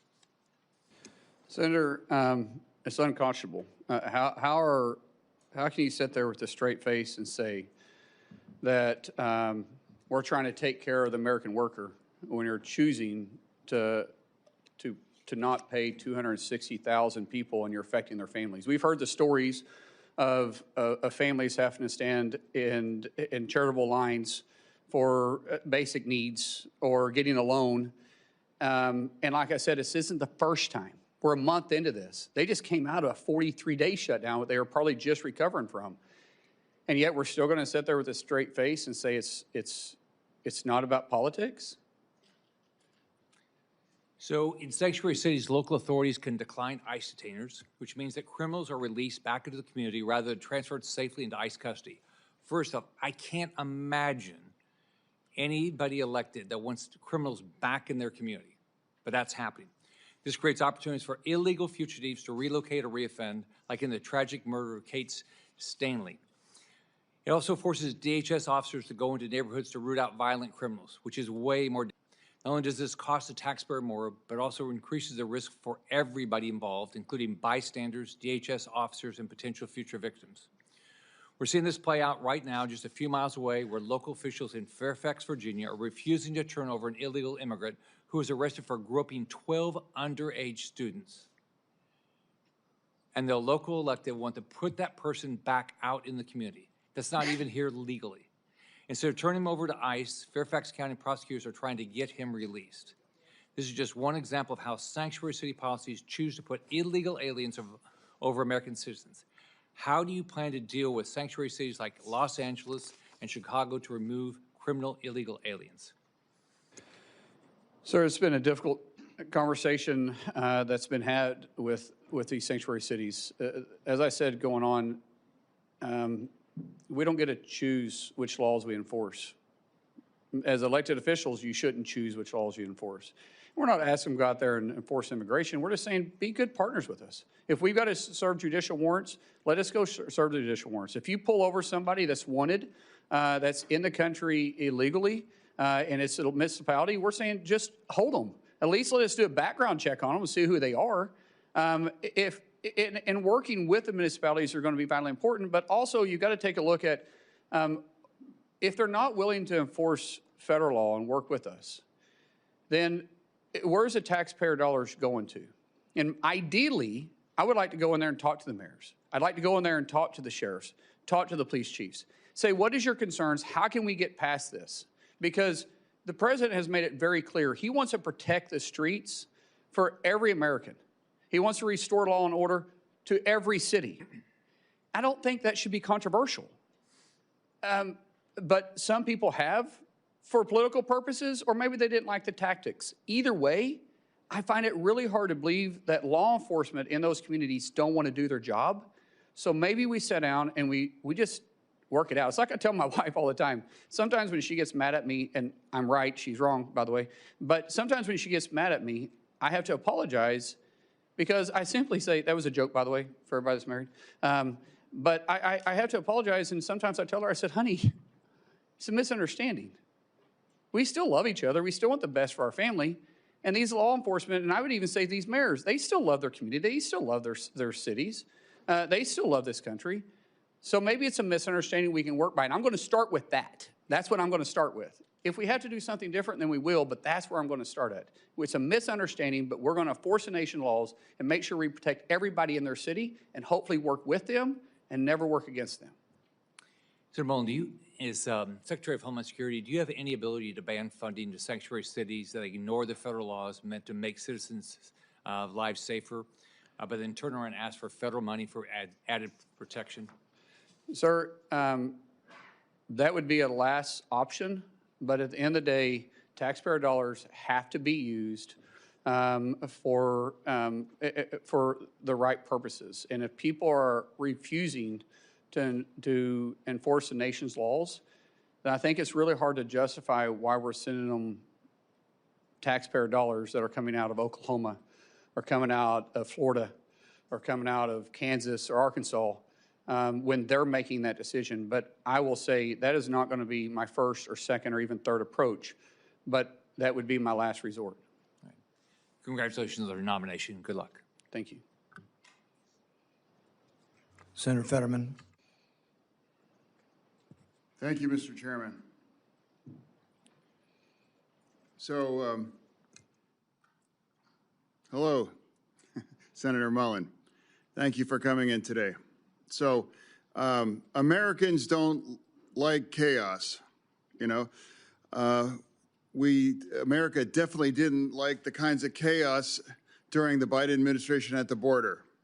You know, as a Democrat, I was alarmed that there were up to 300,000 encounters at our border once a month.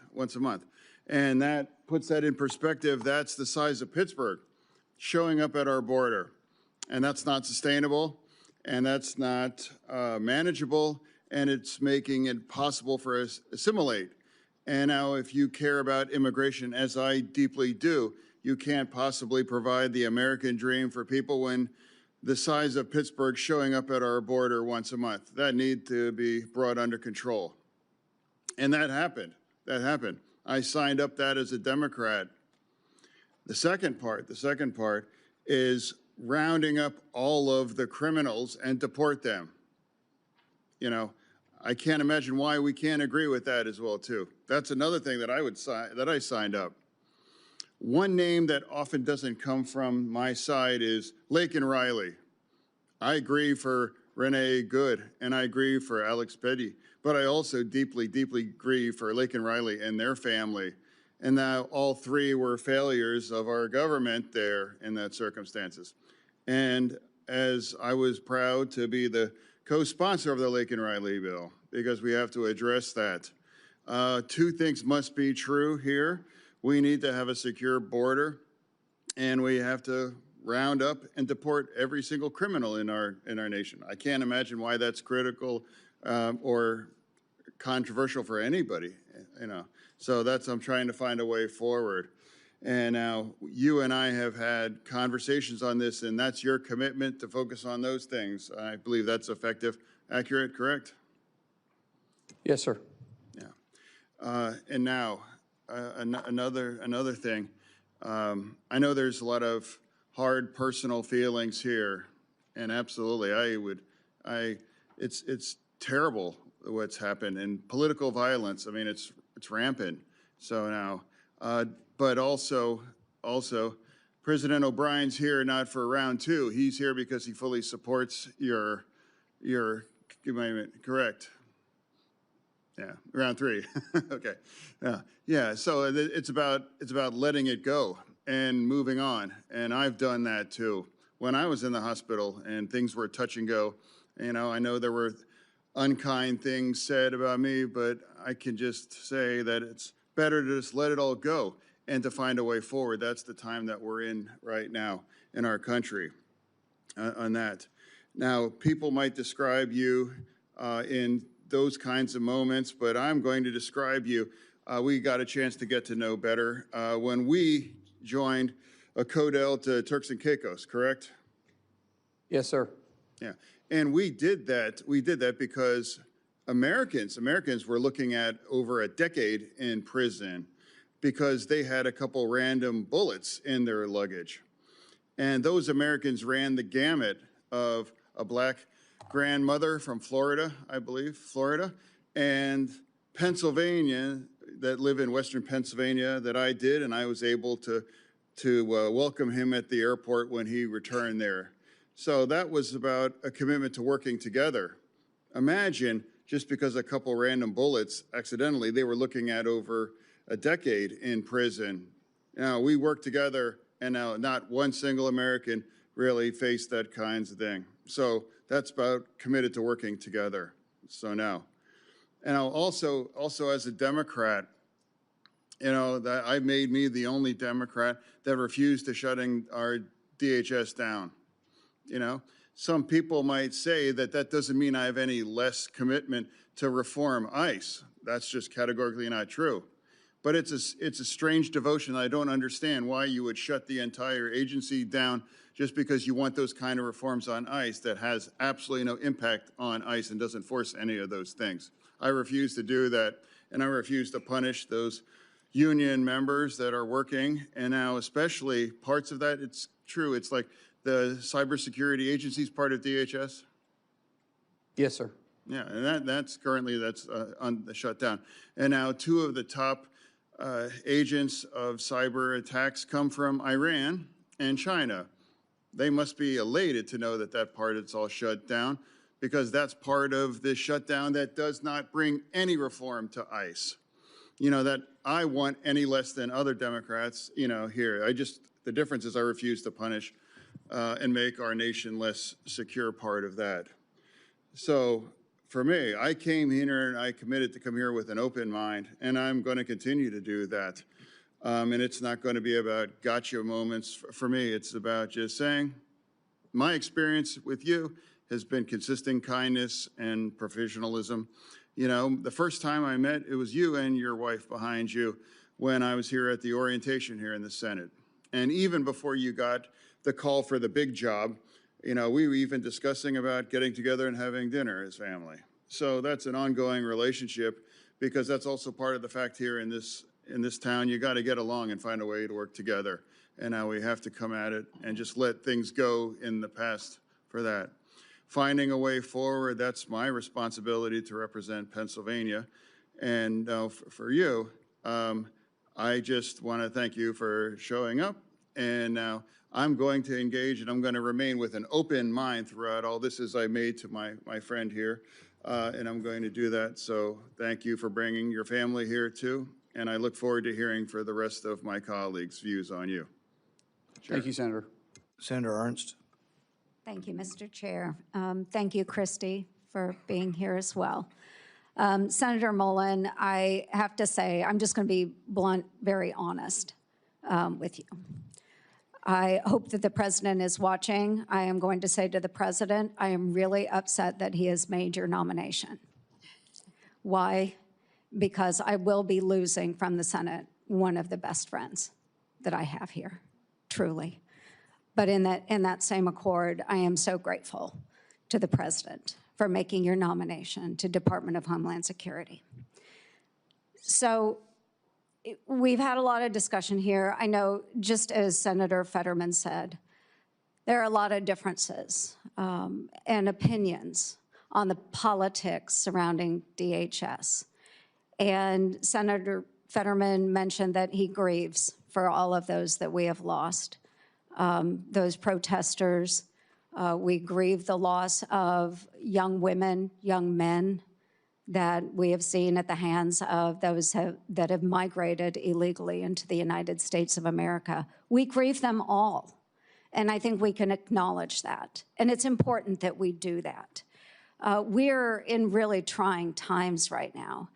And one of the things that I want to focus on right now is the bipartisanship that you have had with so many members in the House, in the Senate, the relationships that you have outside of this body, because I think it's really important, because we get in the political fights all the time, and we're all trying to score points back and forth.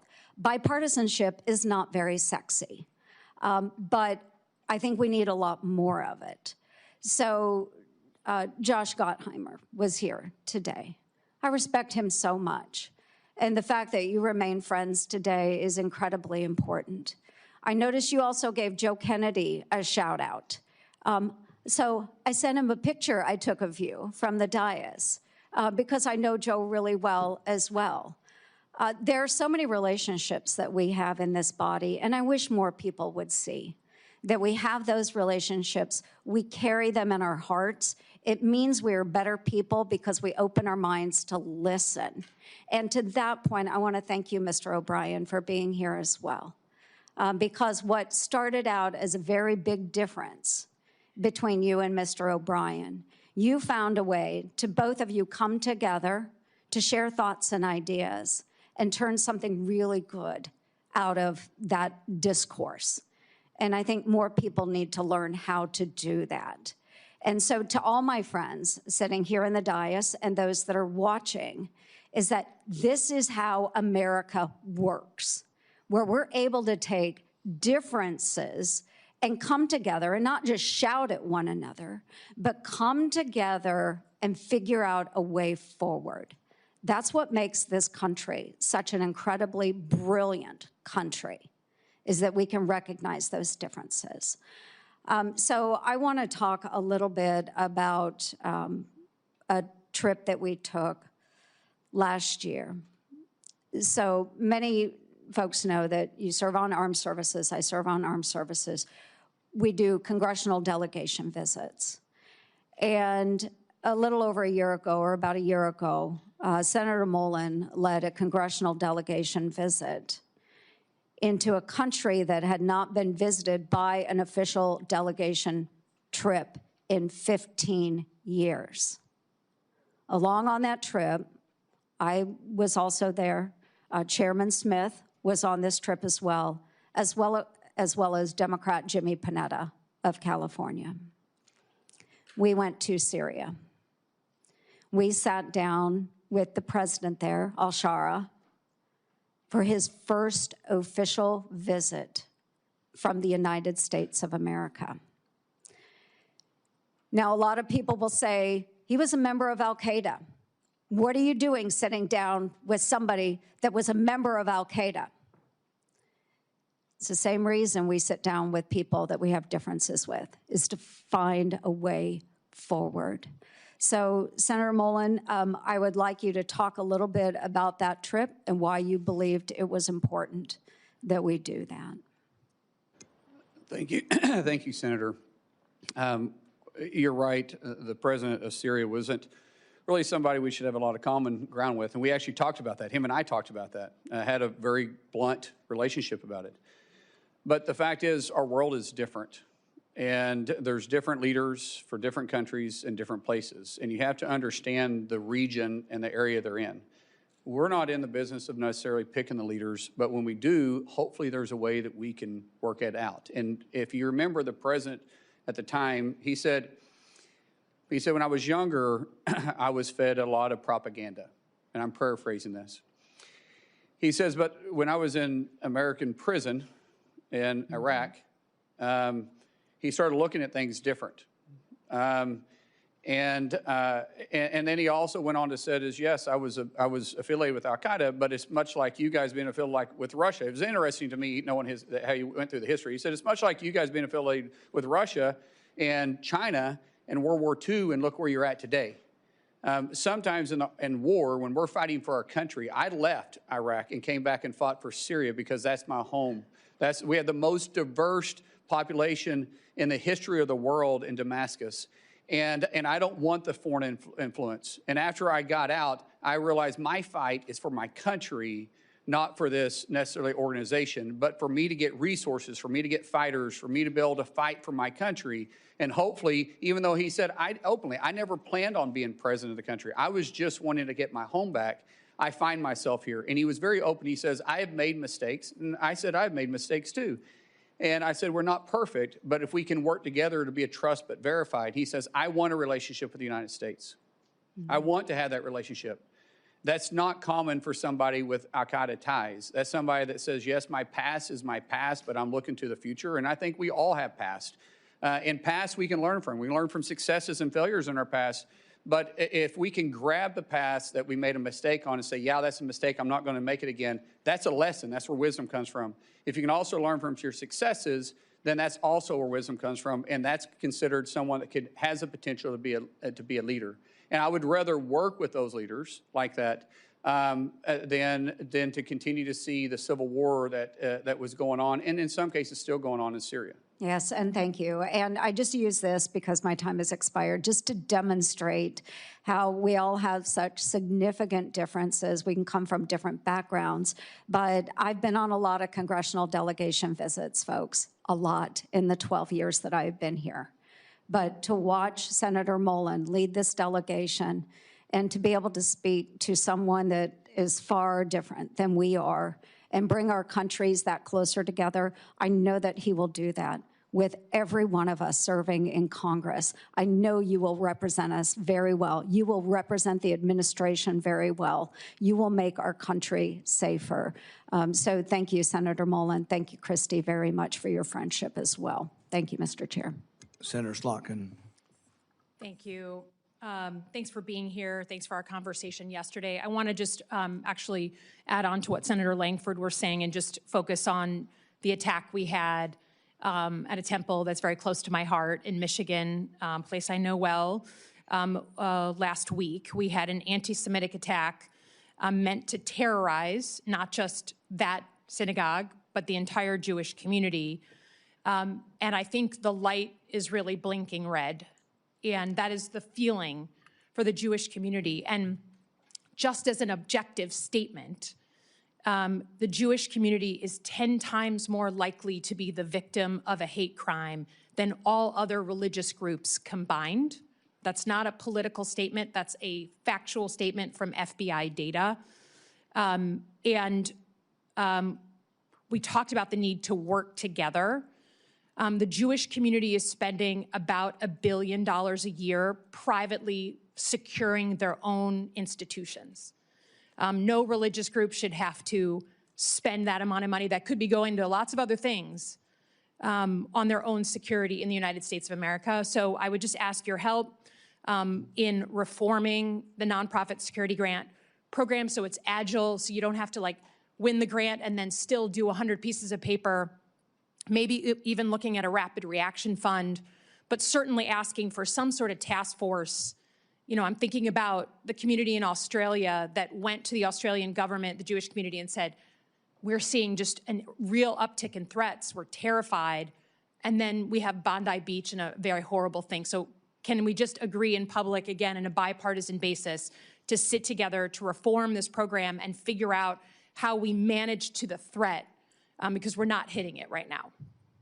Senator, you have a wealth of knowledge from your service in the intel community, and you will know this issue probably better than me. And so I would welcome the opportunity to sit down and talk to you, figure out what we need to do. I know this is very personal to you, and that's great.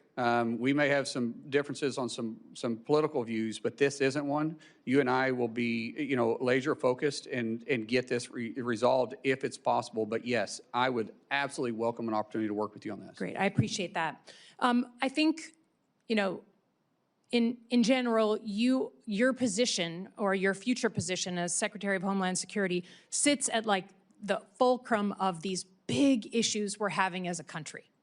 Just big cultural issues.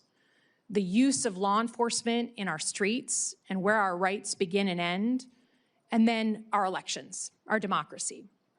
And given the importance of that, I think it's important that we state really clearly where you are on those two issues.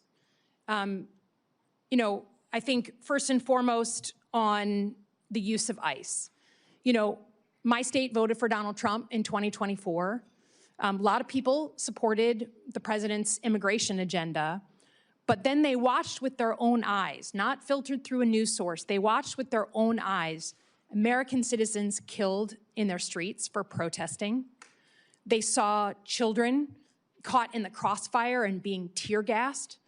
They saw people randomly being pulled out of their cars and walking down the streets because they happened to look like they could be an immigrant and checked for their papers, which for many of us has a real history. They have seen people law enforcement go into people's homes without a judicial warrant for a country that was invented because we were being oppressed by a foreign force that demanded entry into our homes. So you say you don't want ICE in the news. You say you want to rebuild trust. Your predecessor was fired because she couldn't manage that, and you know, people had to go in and bring the temperature down. Can you, without other words, just state clearly what you'd be willing to do to fundamentally reform ICE and put into law to do so, since that trust is gone?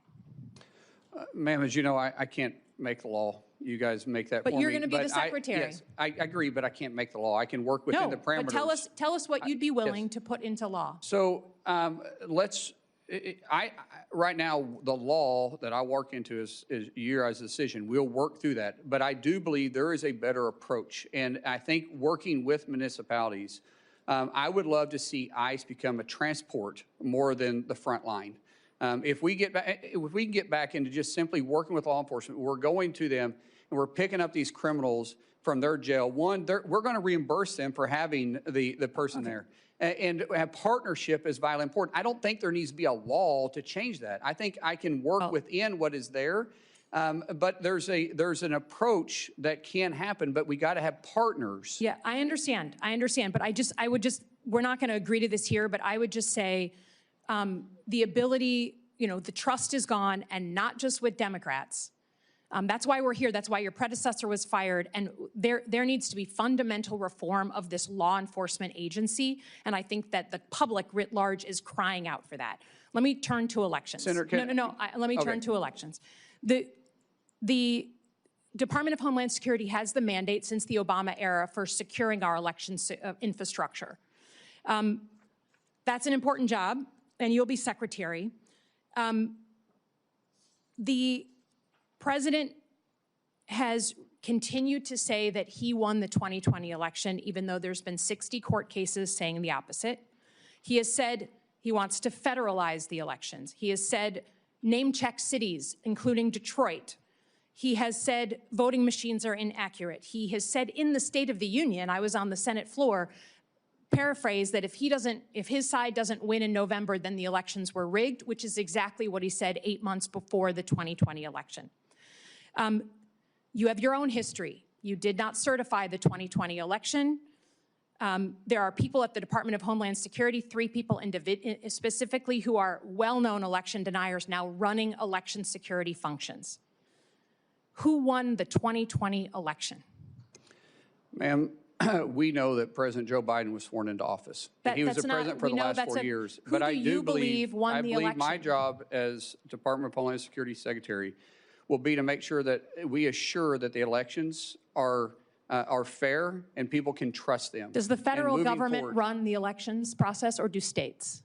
It's very clear in the Constitution that the states control state elections, and then there is some federal oversight that's on it, but the federal government can set some standards. So if you're talking about the Save American Act, requiring you, which is within the Constitution, by the way, requiring individuals to be citizens of the United States, I don't think it's too much to ask somebody to prove they're a citizen of the United States. That's not what we're talking about. I'm talking about administering the elections.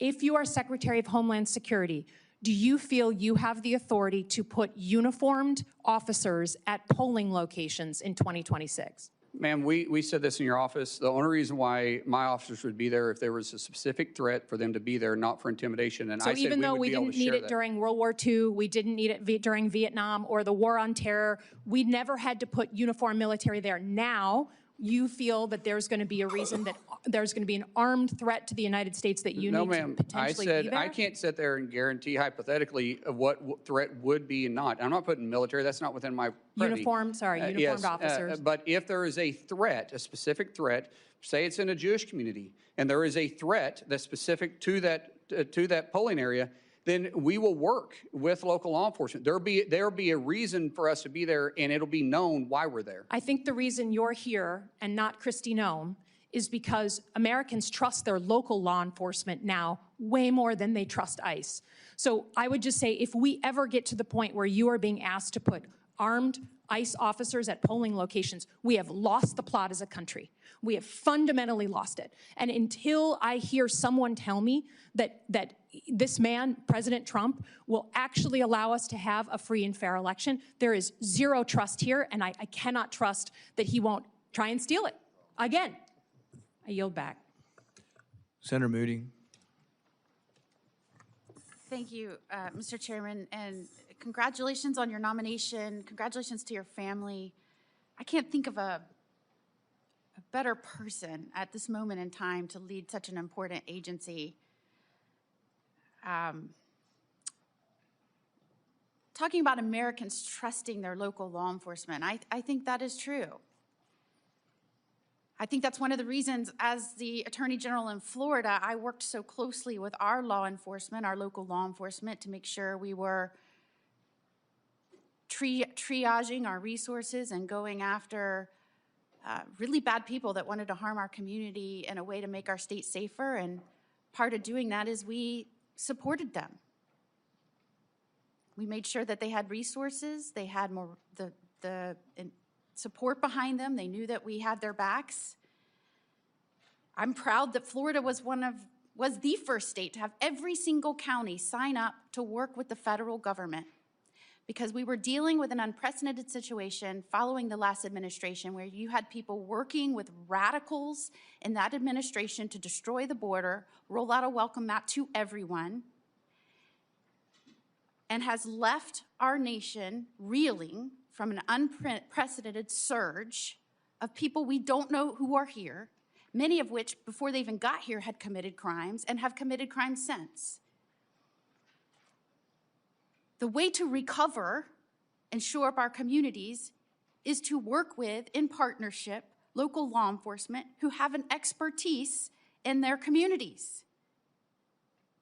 And it is disheartening to me, not just as a former attorney general or as a former prosecutor, but as the wife of a law enforcement officer and someone that worked very closely with them, it wrecks me to hear them refer to law enforcement in general, especially some of the men and women that serve currently in the Department of Homeland Security, as breaking into people's homes and shooting Americans. And I think we can all acknowledge that we want law enforcement to meet professional standards, to act with the public safety in mind, to comply with the law. But we do not have to disparage an entire profession of men and women who put their lives on the line for you and for everyone in this room, and said that they were going to dedicate their professional careers to stand on that line and put their safety behind yours. When President Trump got in office, so many of these states on the Democratic side said, I will never work with that man to come in and correct and rid the communities of people that are going to do it harm. We won't. In Minnesota, the first thing they said, I will never help that person. I won't lift a finger, the Attorney General said. So in Florida, where you have 67 out of 67 counties signing up, tell me what I can do to help you. In Minnesota, they had like 7 of 87. Does that surprise anyone? No, because their state leader said, we will not help you. We will not go after the most dangerous in our communities. Have at it. See how it goes. We won't lift a finger. And when the administration says we are dealing with an unprecedented situation, 11 to 20 million people, that's never happened in the history of our country, how do we do this? We need to make sure we're focusing on triaging and getting people out that we know may do harm to our communities. They're like, what are you talking about? You can't have quotas. They won't talk about the quotas where they said we're put to Border Patrol, push more and more and more and more in. However you need to do it. Don't tell us how we can stop this influx or this surge. Tell us how we can push more in. They won't talk about that. And they want to tell you about focusing on children that are here, that are now here. Yes, you need to do that. As somebody that has pushed to protecting children and fought against trafficking with law enforcement's help, yes, you need to do that. But I loved how you said, let's talk about the tens of thousands of children that the federal government helped traffic under the Biden administration that we lost. And when they were made aware of it, they ignored it. You will now have to take over an agency that is charged with cleaning up a disaster, a danger. The Biden administration did that. I cannot think of a better person, someone who acts passionately and fiercely fights for the people he loves, and someone who loves this country and thinks of other people before himself. I am telling you, in Congress, there are all kinds of personality types. But this man came up to me time and time again as the newest United States Senator and said, what can I do to help you? How can we make this place work? How can we get this done? And I look over the course of your life, you left school when your father got sick to go help your family business.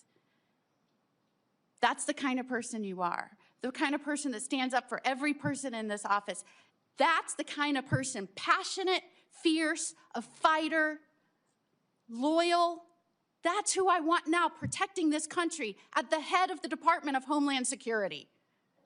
You said in your testimony, I'll fight for your family just as I fight for mine. Tell me about that personality trait and how you think that will help the Department of Homeland Security in this unprecedented time where the last administration, the last president of the United States, abandoned his role to secure this country. Tell me how you bring the personality and your character traits to this role. It's the way I was raised. It's the way my It's the way my, my dad raised us, the way my mom raised us, the way they were raised. We love this country. I mean, think about it. I'm getting to live the American dream. You're telling me a kid from Westville, Oklahoma with a speech impediment would ever be able to be here? That only happens in America. Only in America. And we all probably have the same type of dreams because none of us have royal blood. Maybe some of your parents might have served in public office or not. Mine most certainly did not. And the fact that I'm here, my goodness, that's why people want to come to our country, because they want the American dream. And I want everybody to have the same opportunity that I have, but we have to secure the homeland. We have to make sure that they feel safe stepping out and being in the public eye. We got to make sure that people can have a peace of mind and trust our government. And right now there's a mistrust in our government. I think we have an opportunity to maybe work on that. I meant it when I say that I hope in 6 months we're not. I can't guarantee it because the news choose what they're going to run, but I hope that I'm not on the news every 6 months or 6 months from now every day. I hope DHS is just able to be laser focused on doing their job and isn't controversial about taking care of the homeland. I hope people have confidence in our agency again. And I'm going to work every day to restore that. And you'll bring that same passion and zeal and protective instinct to protect every family and every community, working with local law enforcement because they know how to approach in a safe manner their communities. Nobody will take care of their backyard better than the individual. Senator Gallego. Thank you, Chairman. Hello, neighbor. How you doing? Easy day. Hey, brother. Good to see you. So, some very specific questions. What is the primary mission of Homeland Security investigations? From the IG or from us? I'm sorry, from Homeland Security Department. There's HSI is within Homeland Right. Security. What is their primary mission? Well, it's not a trick question either. No, I understand that. And every agency, sir, we have specific missions that we are targeted to look at our aspect of protecting the homeland. And different directions have different paths. And in different agencies, region-wide, there are 22 of them there. We all need to be in the same boat, row in the same direction, working for one common goal. And as I said, that's protect the homeland, bring peace of mind, and secure the confidence of the American people. Okay, so HSI, and being from Arizona, we're very familiar with CBP, ICE, and HSI. HSI specifically is very important because they specialize in dealing with human trafficking, human smuggling, counterfeit, bank fraud, things of that nature. Actually, I have a lot of friends that have worked for them forever. The reason I bring this up is because there is confirmed reports that the Secretary of Homeland Security has ordered HSI agents, pull them off what I just told you were very important missions, to go to Arizona and investigate the 2020 election results, right? That's a very big concern of mine because these agents should be doing the work they're doing. A lot of them already are, field ICE agents instead of actually doing these long-term investigations. But now they're not even doing the ICE enforcement. They're literally going back and looking into conspiracy theories. So, for my experience in seeing you both on the House and the Senate, do you believe that Joe Biden won Arizona in the 2020 presidential election? The reason I ask is because, again, you're potentially deploying HSI agents to Arizona to check a result using our taxpayer dollars to follow up on a conspiracy theory. Sir, I'm not familiar with what the former secretary did here, and nor am I here to debate what happened in 2020. I do know that there's an opportunity to look at 2020 and make sure that anything that went wrong we can fix moving forward, because what we wanted to make sure is that in the next election, be it the midterms or in 2028, the American people trust our election system. Trust is vitally important.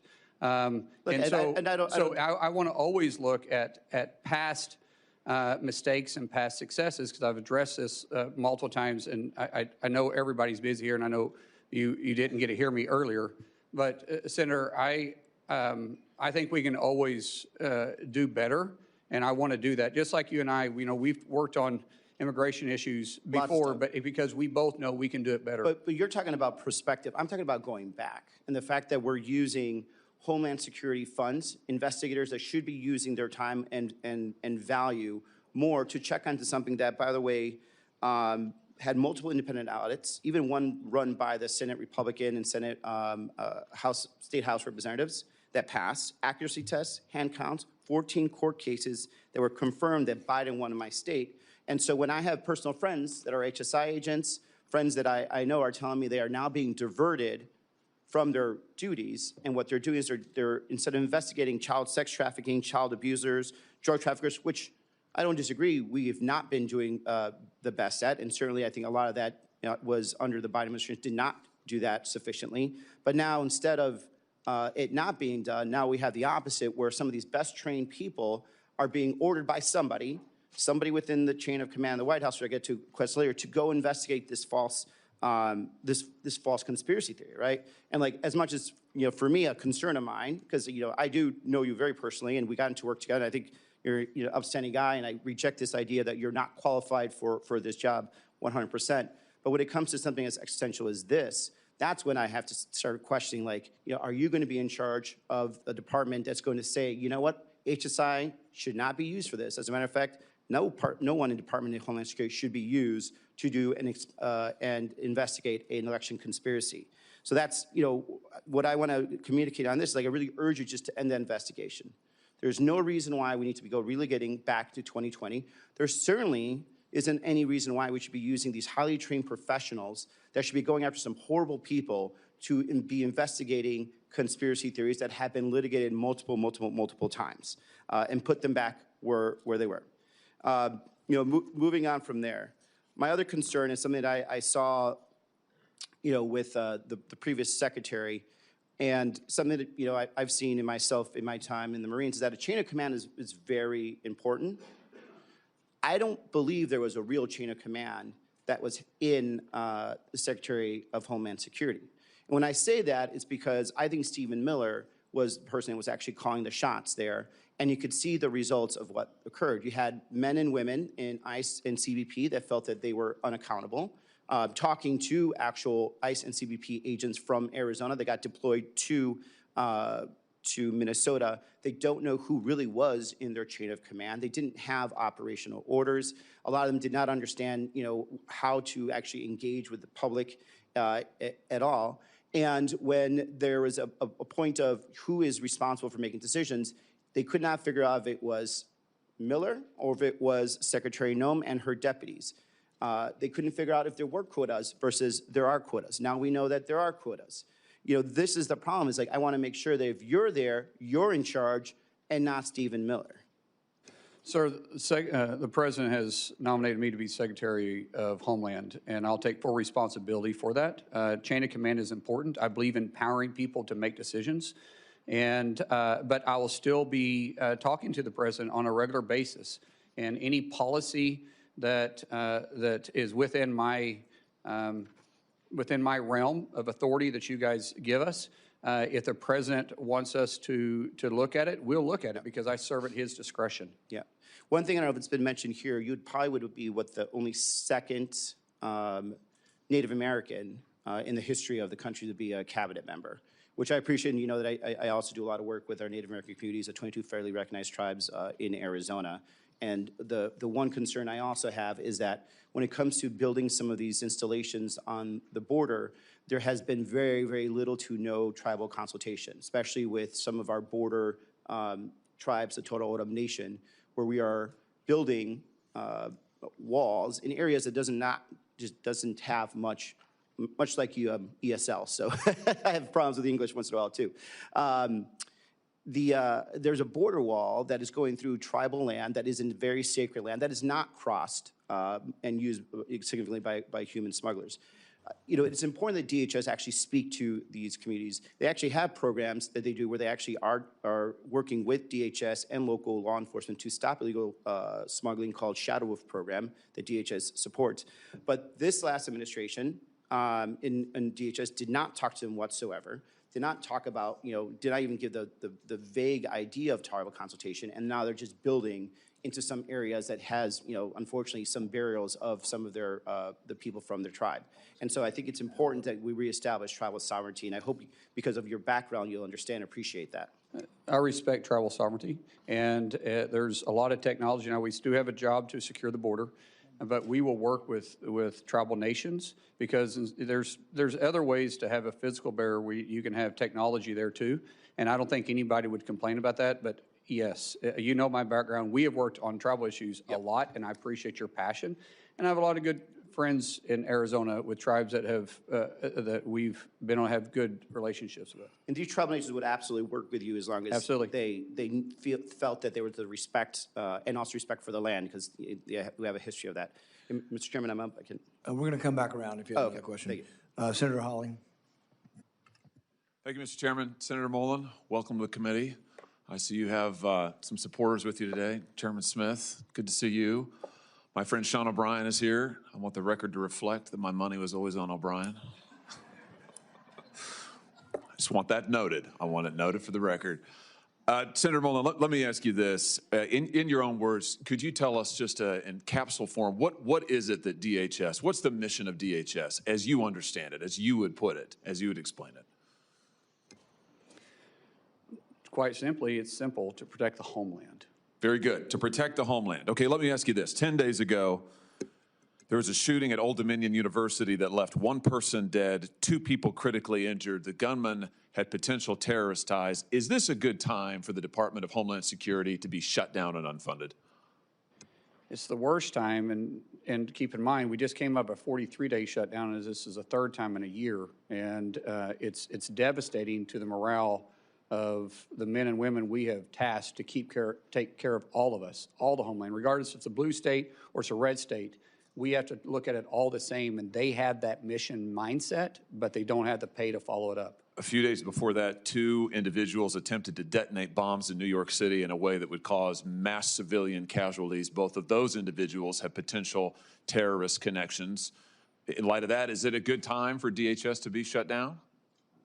Sir, I think with the current conditions, this is the worst time we could possibly do it. A few days before that, in Austin, Texas, 3 people were fatally shot outside of a bar there when a gunman opened fire in the early hours of a Sunday morning. That gunman also had potential terrorist ties, and yet DHS is shut down.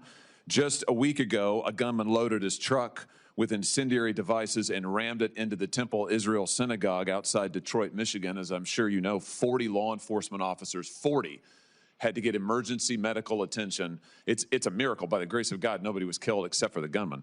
But 40 individuals had to get medical attention, and yet DHS is still shut down. Let me just ask you this. Law enforcement dangers. I think I've got a poster that'll go up behind me here. In the last year alone, we have seen an 8,000% increase in death threats to law enforcement, a 1,300% increase in assaults, a 124% increase in vehicular attacks using a vehicle, against a CBP law enforcement. Now, in light of this, is it a good time for DHS to be shut down? Sir, it's a horrible time. Let's talk about children. Let's talk about the dangers to children. The National Center for Missing and Exploited Children estimates that there are 20.5 million reports of suspected online and child exploitation. That includes almost 20 million reports of child pornography, 546,300 reports of online enticement of children for sexual acts, and 27,000 reports of child sex trafficking. Is it a good time for DHS to be shut down? No, sir. Let me ask you if you've seen this poster that I'm about to put behind me. Have you ever seen this before, Senator? I don't believe so. There's no reason you should have. I was introduced to this material by Tim Tebow, the Heisman Trophy winner, who now spends a lot of his time trying to help work with child victims of sex abuse. This poster reflects every individual IP address in the United States in about a 1-month period that was sharing, distributing, posting, or trading child sex abuse material or child pornography of some form. You want to guess how many points there are on that map? It makes me sick. I have no idea. 338,000. That's just a 1-month period. Now, can you see any blue dots on that map, Senator Mullin? Yes, sir. Yeah, there's you got better eyes than I do. I mean, there's like very few of them. I'd be surprised if anybody in the audience could see them. The blue dots are the number of investigations that are open.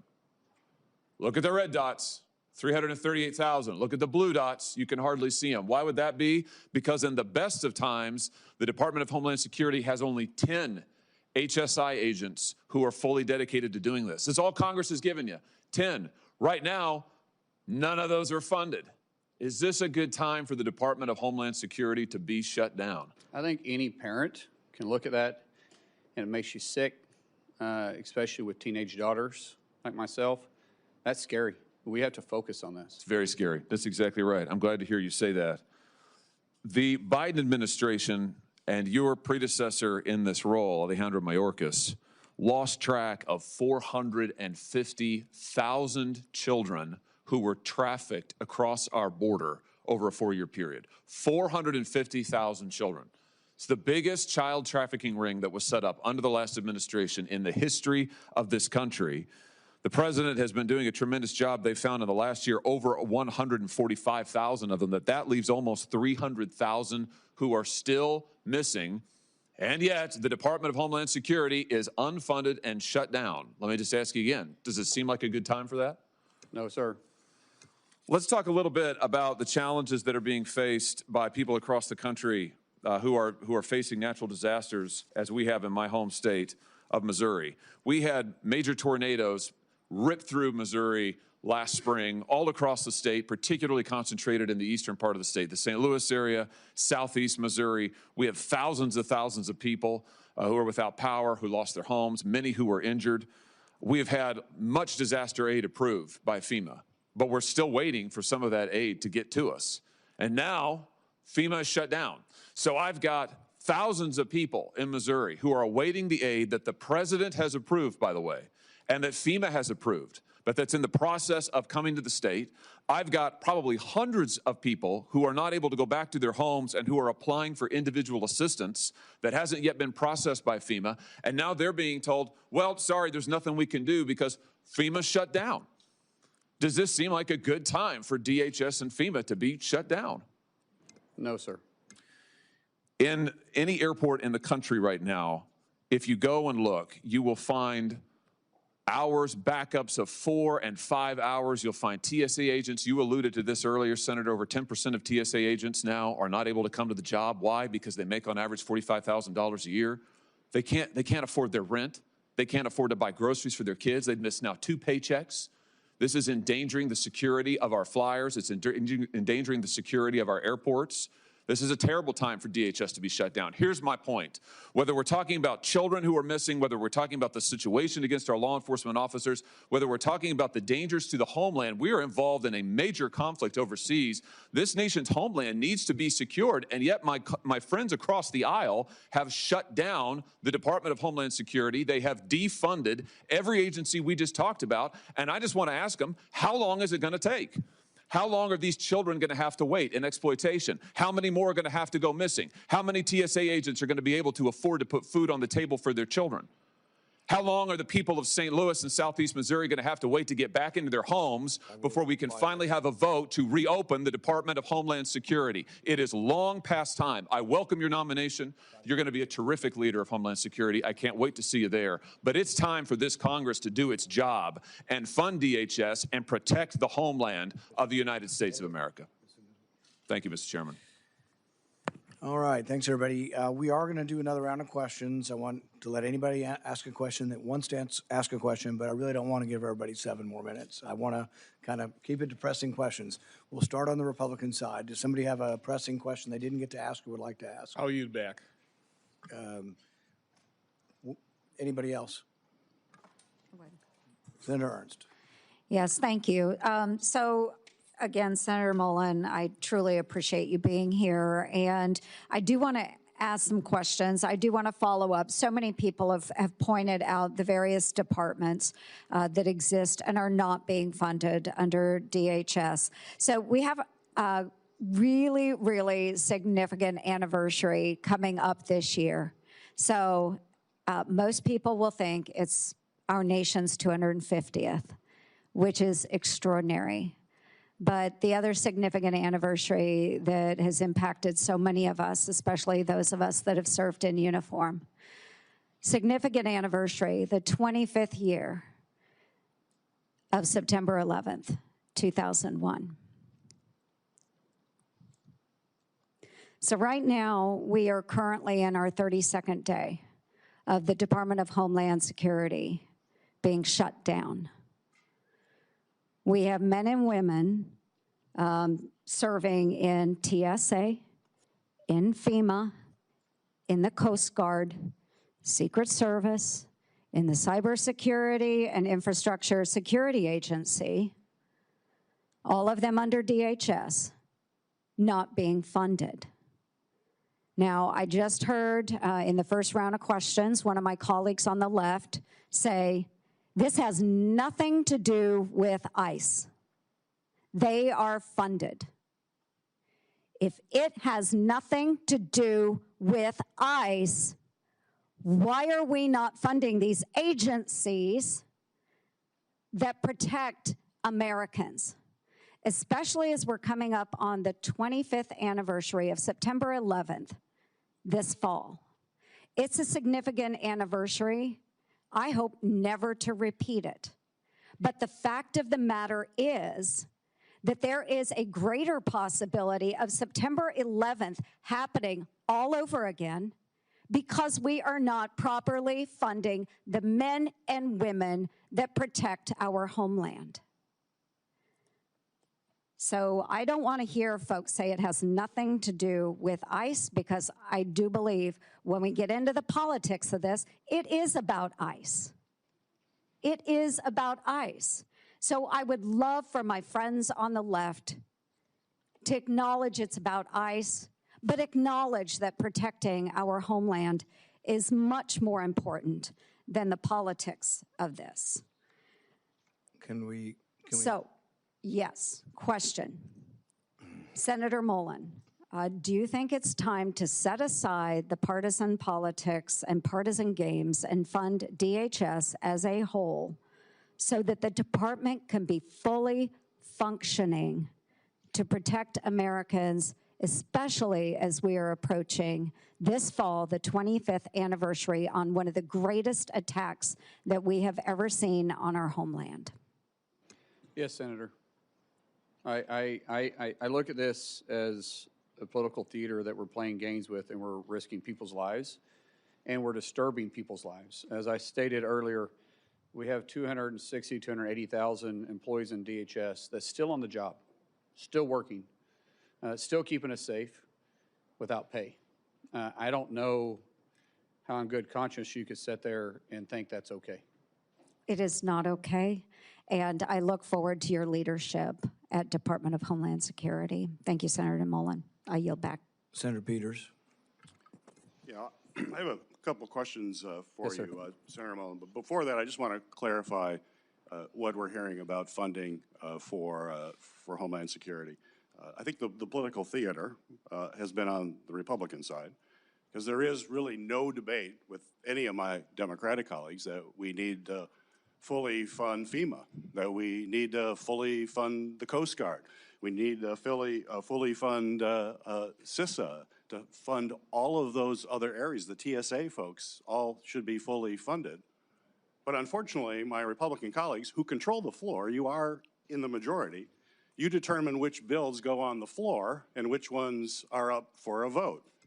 The way we can do that so we don't have a floor vote is we can go and move by unanimous consent and move a bill and say, is there anybody that objects to this bill? And if they don't object, it immediately is passed. That's the procedure. So folks at home watching this, we have bills that will immediately pass and could pass today.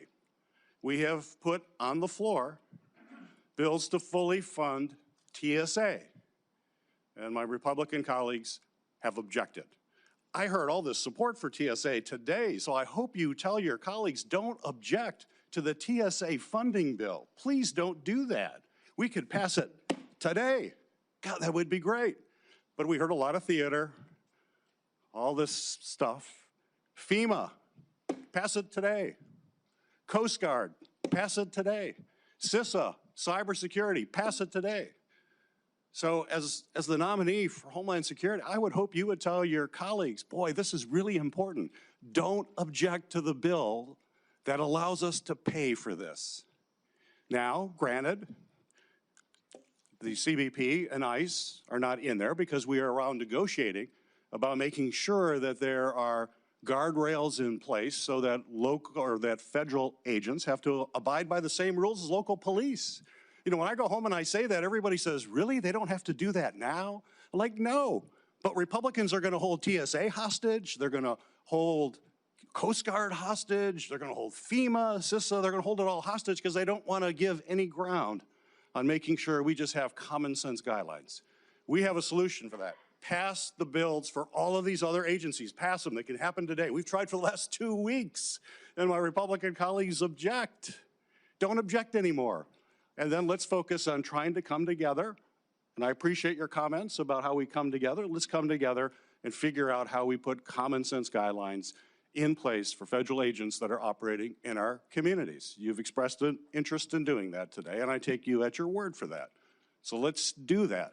But let's not make TSA a hostage in this whole thing. Let's pass the bills. We can do it. So I've heard it. I heard HSI funding from one of my colleagues here.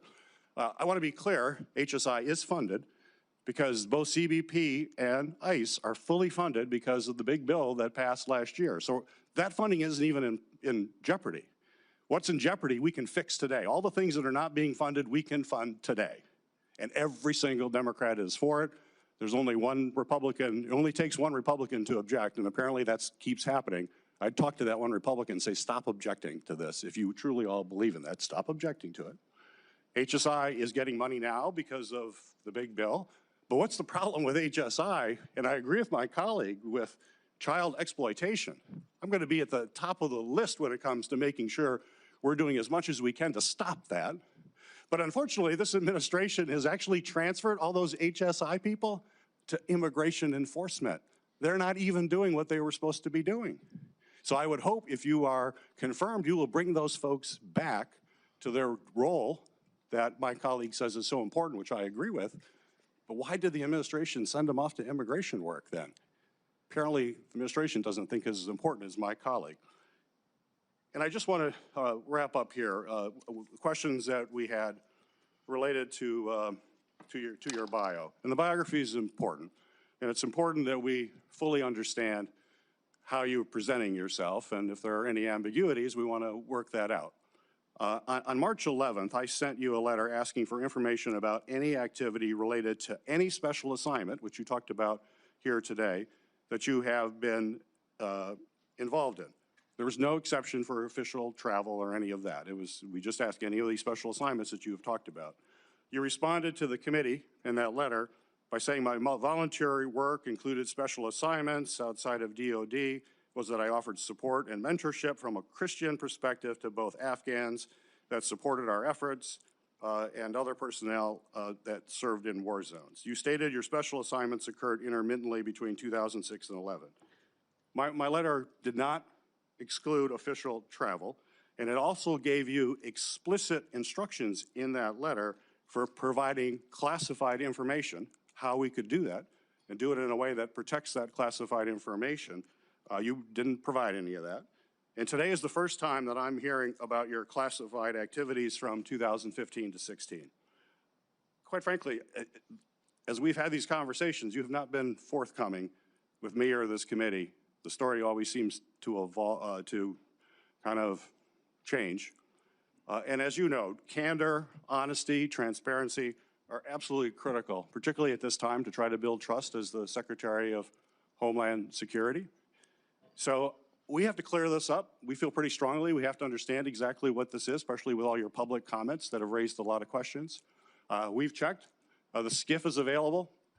We're going to go in the, we would love to have you come to the SCIF and tell us exactly what you're talking about. I think that'll put my colleagues' mind at peace. Would you be willing to go to the SCIF this afternoon and tell us the classified activities you're talking about? Sir, I think this committee made it very clear with the paperwork they gave me that I do not have to disclose my my official travel. That was part of the documents. And it went over 2 or 3 times. I complied with exactly what the committee said. And there is no statement for, or no area for mission work and mentorship. That was a volunteer basis that I did on my own time.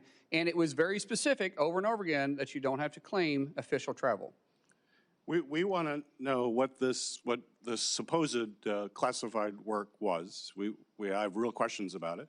I asked the FBI yesterday, I said, if someone had appeared in any classified document, any document, would that be in this report? And they said, yes. I said, well, I don't see anything for Senator Mullin. Why is that?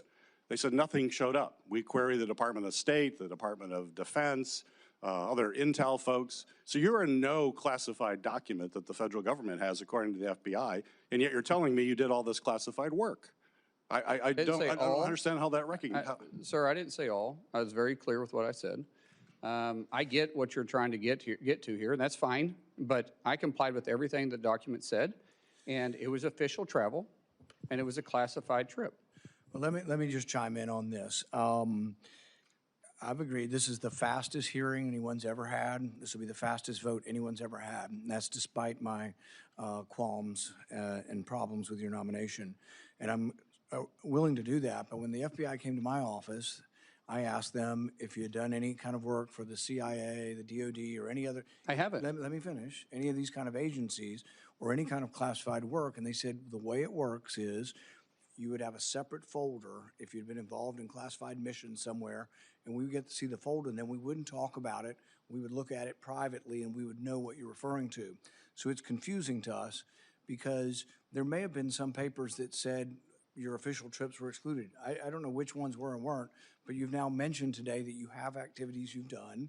And so I think it would be easy, and I'm still willing to have the vote tomorrow, but I can cancel the vote tomorrow. I'm still willing to have the vote, get this done, and get it over with. But I think that just to make clear, and it doesn't sound like it's a secret you're too concerned about divulging, if you would to spend an hour and go to the SCIF or 30 minutes and just tell both the ranking member and the other, and it would be private and it won't be revealed, I think it would get this over with and we wouldn't have a complaint about going ahead with the vote tomorrow. I have no issue with that if you guys get cleared on it, because way my understanding was is there was only 4 people read in it, and it was a special program inside the House. Just like I wasn't on Intel at the time, I'm not saying I was, but I have no issue with that at all. I would welcome being brought up. It was very unique, and it was that would be on you. We're not going to try to figure out who the 4 people are and whether we can have approval to it. And I don't but if you're doing something that important, really it probably ought to be revealed and discussed in a classified manner. Senator, or Chairman, it's not on me to. I don't have the authority to do that. This is why I said I was very clear. Sorry that I never talked specific dates or locations on this, and so I have zero issue with talking about it. But do it this afternoon. I don't have clearance to talk about this afternoon. I don't. It's not me to release. This is a legislative program. This is a program that Congress assigned you to. Yes, this was within my official duties. Who assigned it to you? Sir, that's not for me to talk to you about on this. I'm sorry. This is a classified. This isn't a classified setting. I'm sorry. I'm not trying to be ugly. You know how classified situations work. Which agency classified it? It wasn't an agency. It was done here, well, in the House on the time. The House classified it. I'm assuming.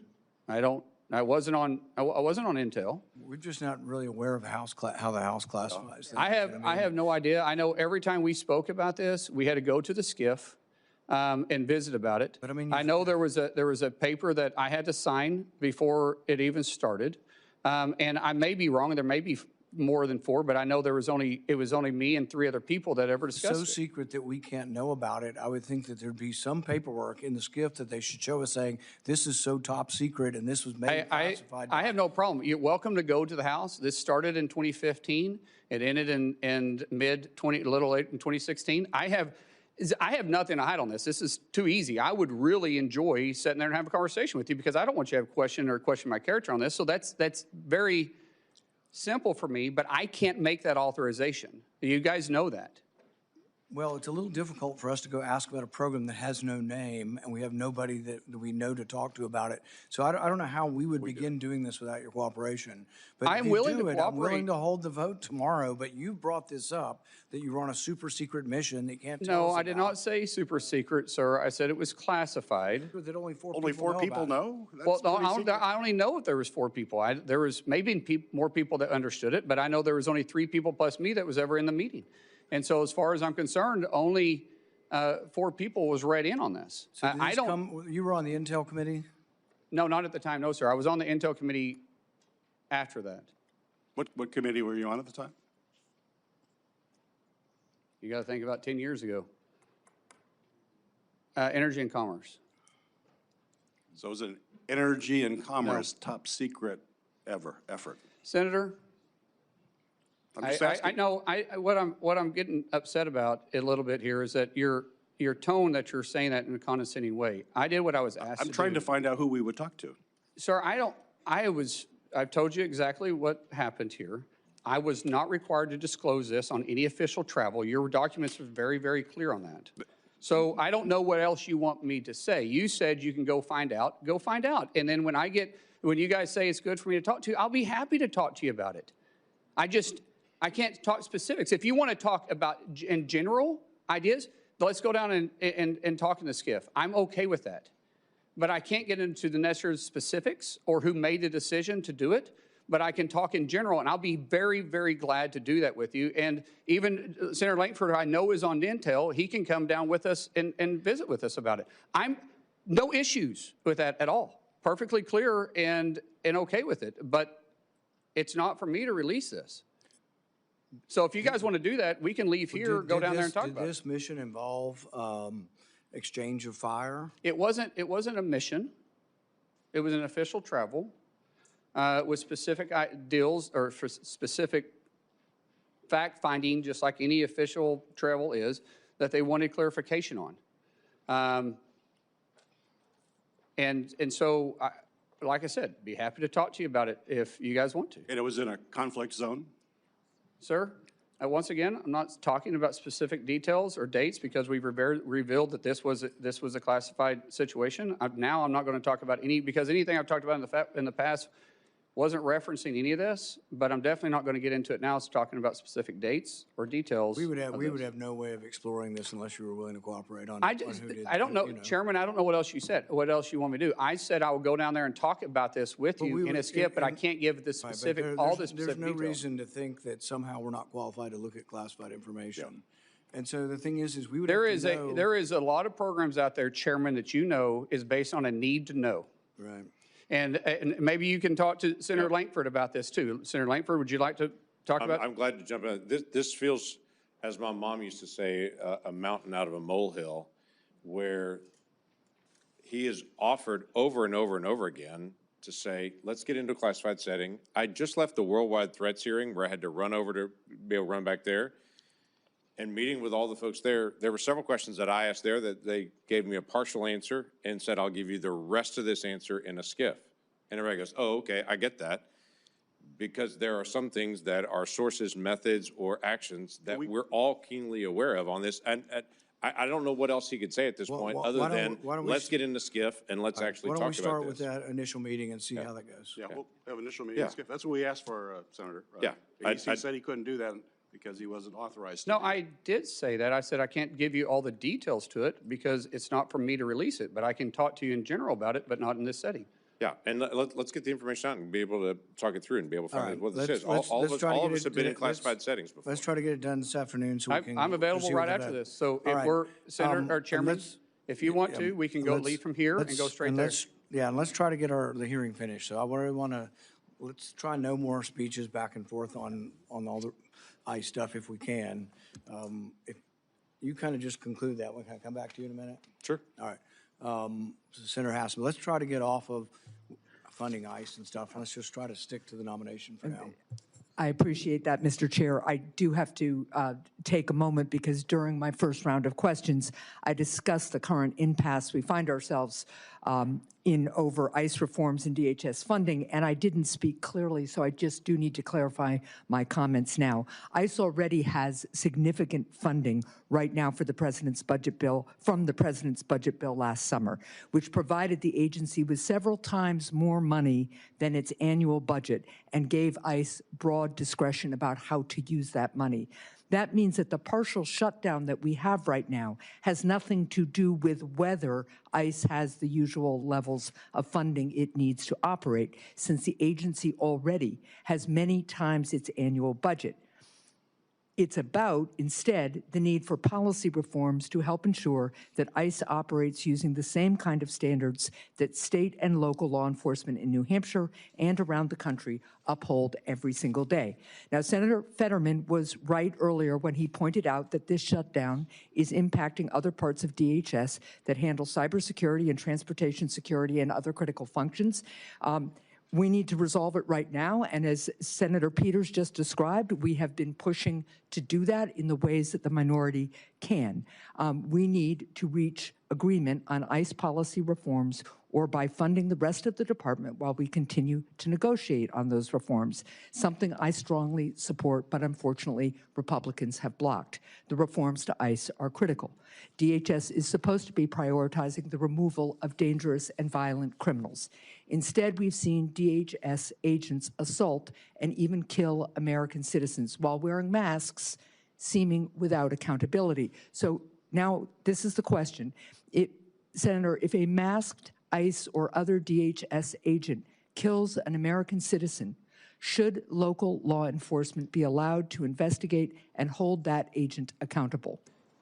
Unfortunately, local law enforcement isn't supposed to be investigating federal. That's what DOJ and FBI is for. Now, we will communicate with local law enforcement, but that's not their job. FBI, it just same thing if in most municipalities, if there's a fatality shooting, there's another agency that oversees them. And in this case, it'd be the FBI who is set up inside the DOJ to investigate those.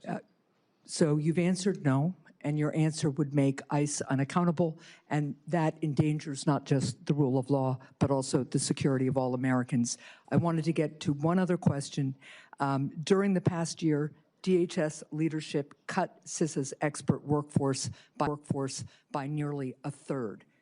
Meanwhile, adversaries and criminal syndicates are accelerating their cyber attacks against the United States. How do you plan to restore DHS's cybersecurity force and better secure our critical infrastructure from cyber attacks? Man, we've got to recruit the right people, but the best and brightest individuals in those areas. I know the University of Tulsa has a great program, but recruiting individuals that want to be there, that want to deliver the mission is vitally important, and so we will work to make sure that happens. So you agree we need to add people back into CISA and pursue this critical function, and they need to be nonpartisan experts with experience and commitment to the safety and security of our country, wherever that leads them.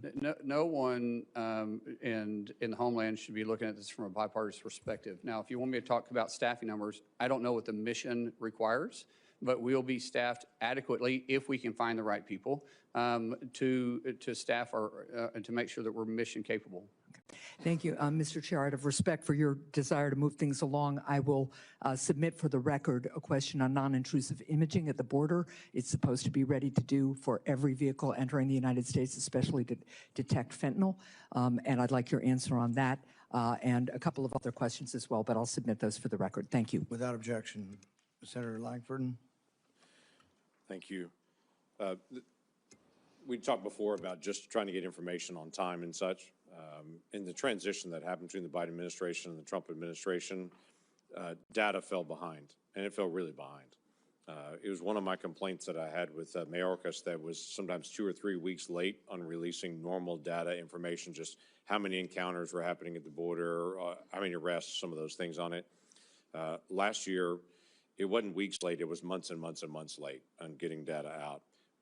DHS has a really good story to tell.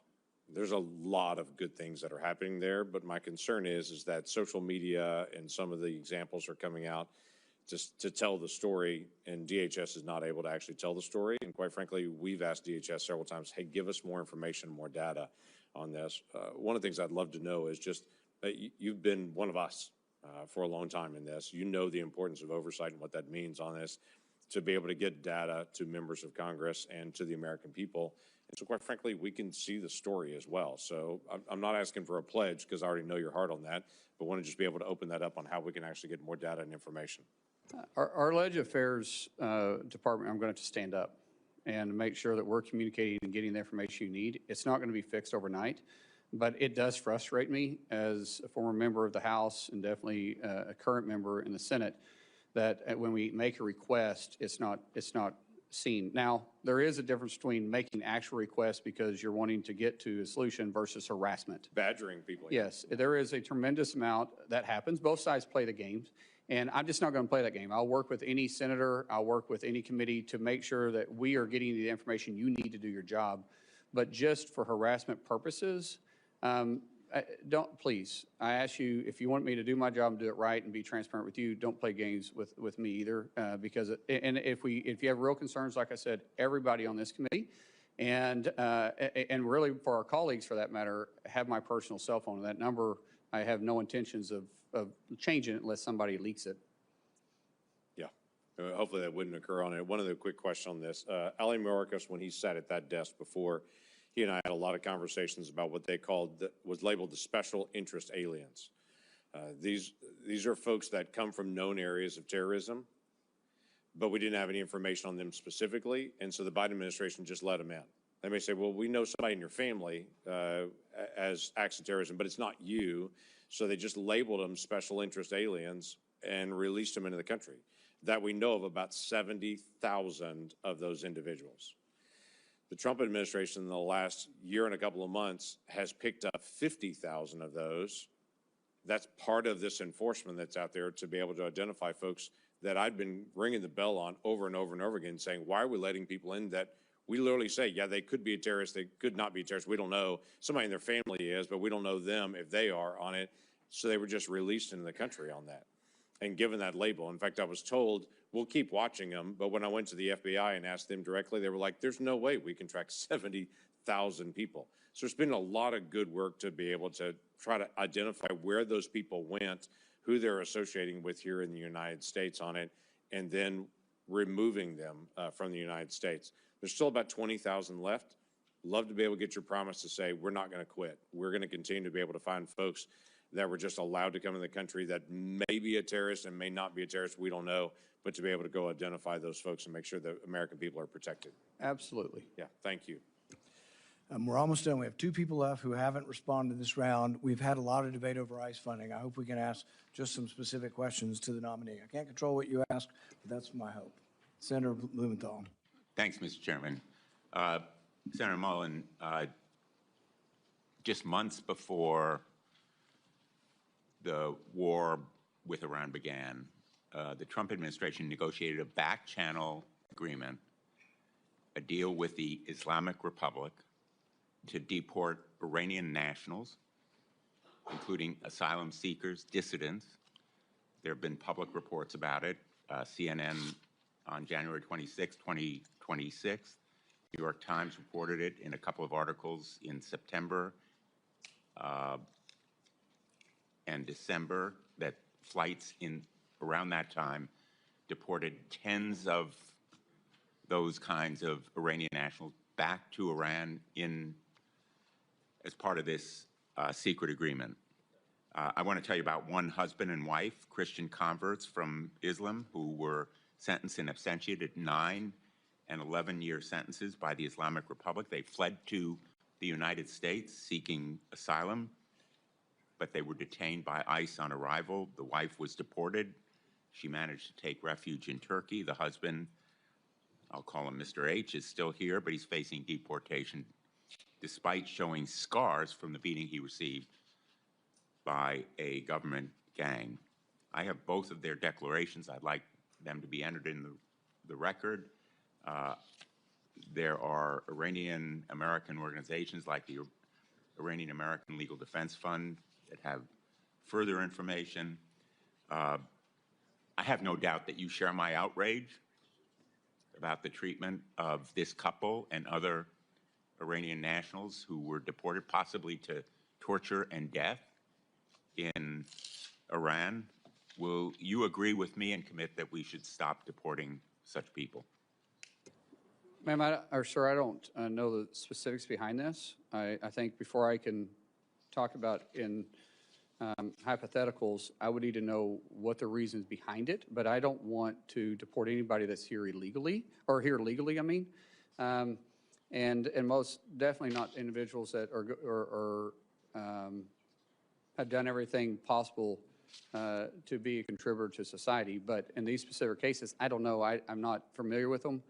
I don't know if there's something else in the background that would cause the Well, I'm administration to do talking it. in general about tens of people, as many as 55 on one flight, 15 or so on another, not just this couple.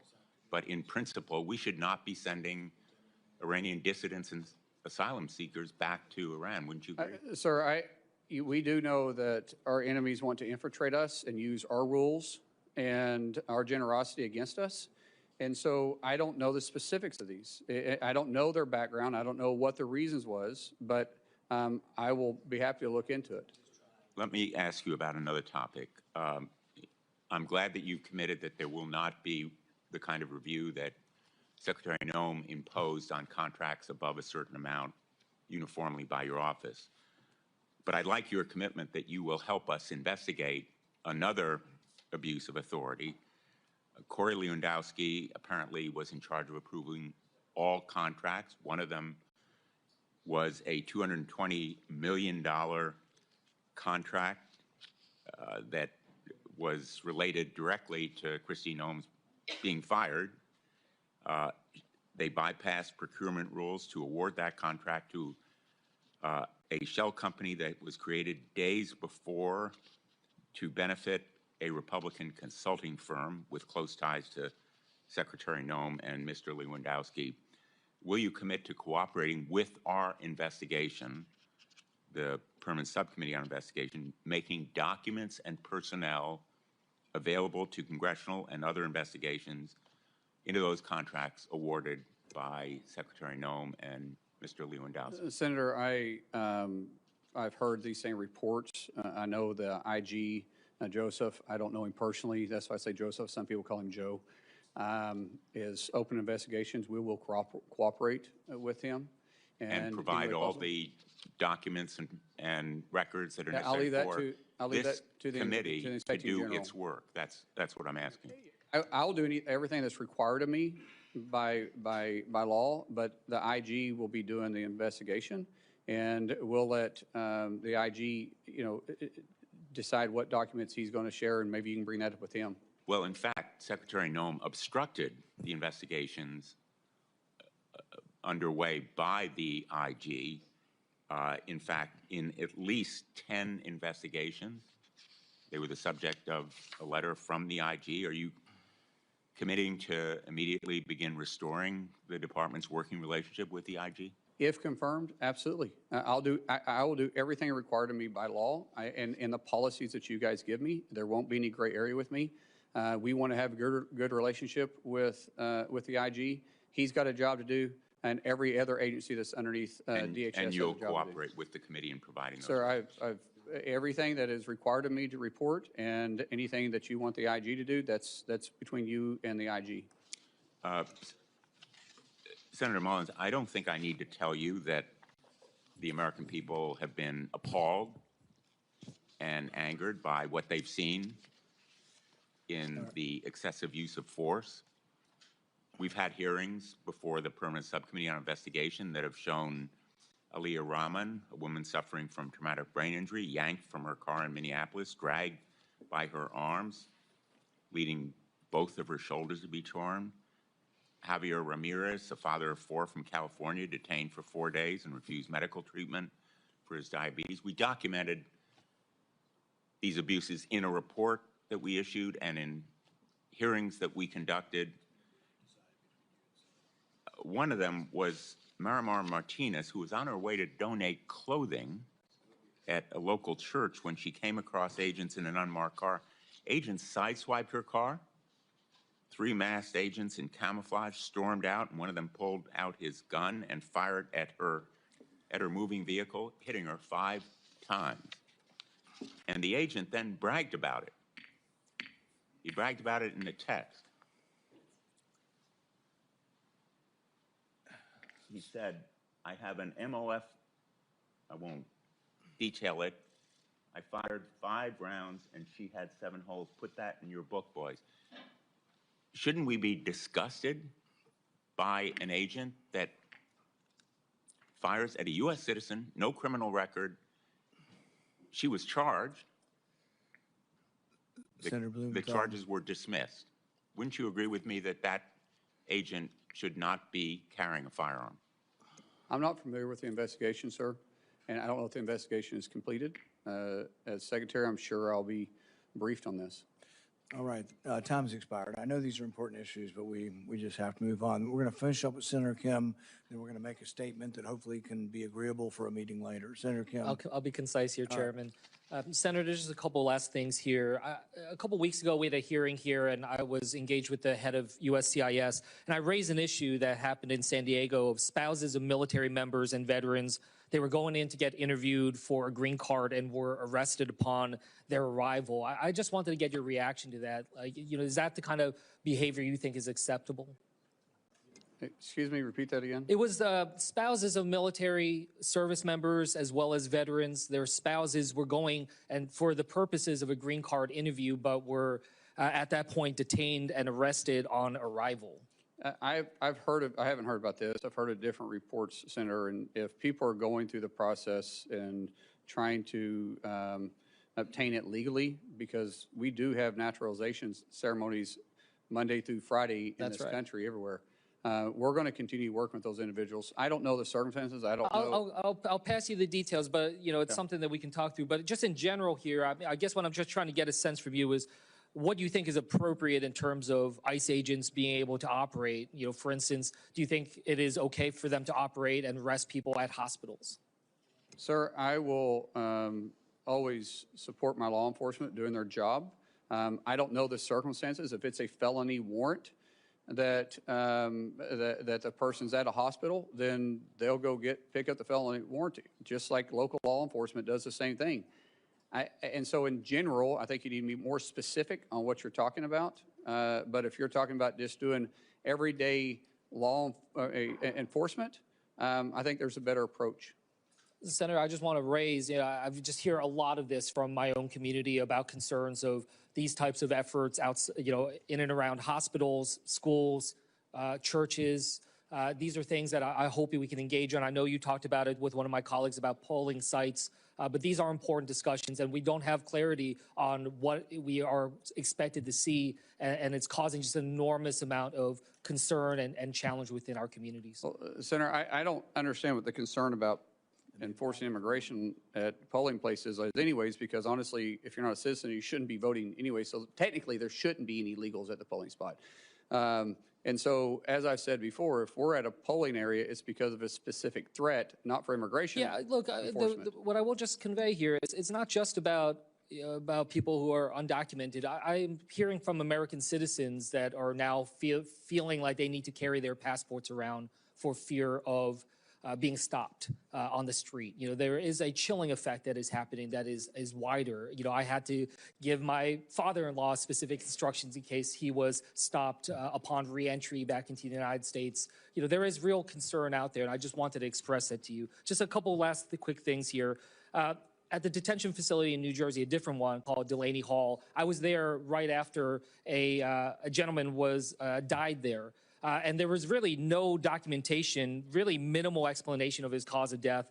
There was 32 deaths at detention facilities under ICE control last year. Yet the oversight offices at DHS to do this, offices like the Office of Civil Rights and Civil Liberties, the Office of Immigration Detention Oversights, they've been gutted. And I just wanted to ask, do you commit to being able to ensure that there is the proper oversight there internally within DHS, working alongside us in Congress to ensure that people are being kept at the dignified levels that they should according to a law? Each facility falls underneath different standards of operation that are in statutes. We will operate within those statutes. Everybody deserves to be treated with a dignified hand, and we will follow those procedures that are set for those facilities particularly. Well, I hope to work with you on that if you're confirmed, because we need to make sure we have that oversight, as we have not been able to see it. And in fact, some of our efforts have been impeded because we have not been able to have visitation at some of these sites, and I hope that that's something you will support us to be able to have. One last thing I just wanted to raise. With FEMA, there was a number of employees that sent an open letter titled the Katrina Declaration. This is something that warned about some of the reversals that are being made when it comes to disaster response and recovery. Your predecessor, Secretary Noem, she suspended a number of these FEMA employees. I just wanted to ask, can you commit that if confirmed, you will adhere to whistleblower laws and ensure that these whistleblowers do not face retaliation for their protected disclosure? So there's already laws in place to protect whistleblowers, and I've said multiple times, I'll work within the law and the requirements of me as secretary. And I hope that means that you will ensure that these whistleblowers do not face unlawful retaliation for what they have done. It's against the law, as you said, unlawful, sir. I said I'm going to work within the law, and that's unlawful. Okay. With that, I'll yield back. Thank you. As I said previously, we've scheduled a vote for tomorrow. I'm committed to that. There are several members on both sides of the aisle that would like a briefing in the SCIF. They have it from 1 to 2. If you're willing to do that, several members would like just to walk over and do it. And I think that makes it much more likely that we have the vote tomorrow.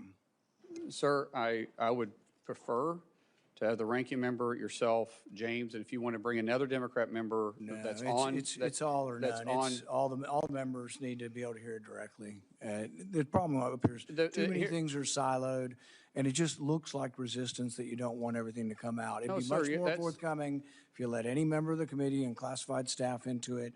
I think we can get this done this afternoon. That's fine, as long as it's in a classified setting. As long as what? Yeah, that's fine. The people fine. classified security on our staff and staff. TSSCI. TSSCI, yes. All right. All right. Thanks, everybody, for coming today. The nominee has filed responses to biographical and financial questionnaires, answered pre-hearing questions submitted by the committee, and had their financial statements reviewed by the Office of Government Ethics. Without objection, this information will be made part of the hearing record, with the exception of the nominee's financial data, which are on file with the committee. Due to the quick turnaround between this hearing and the markup tomorrow, the hearing will remain open until 4 p.m. today, March 18th. This hearing is adjourned.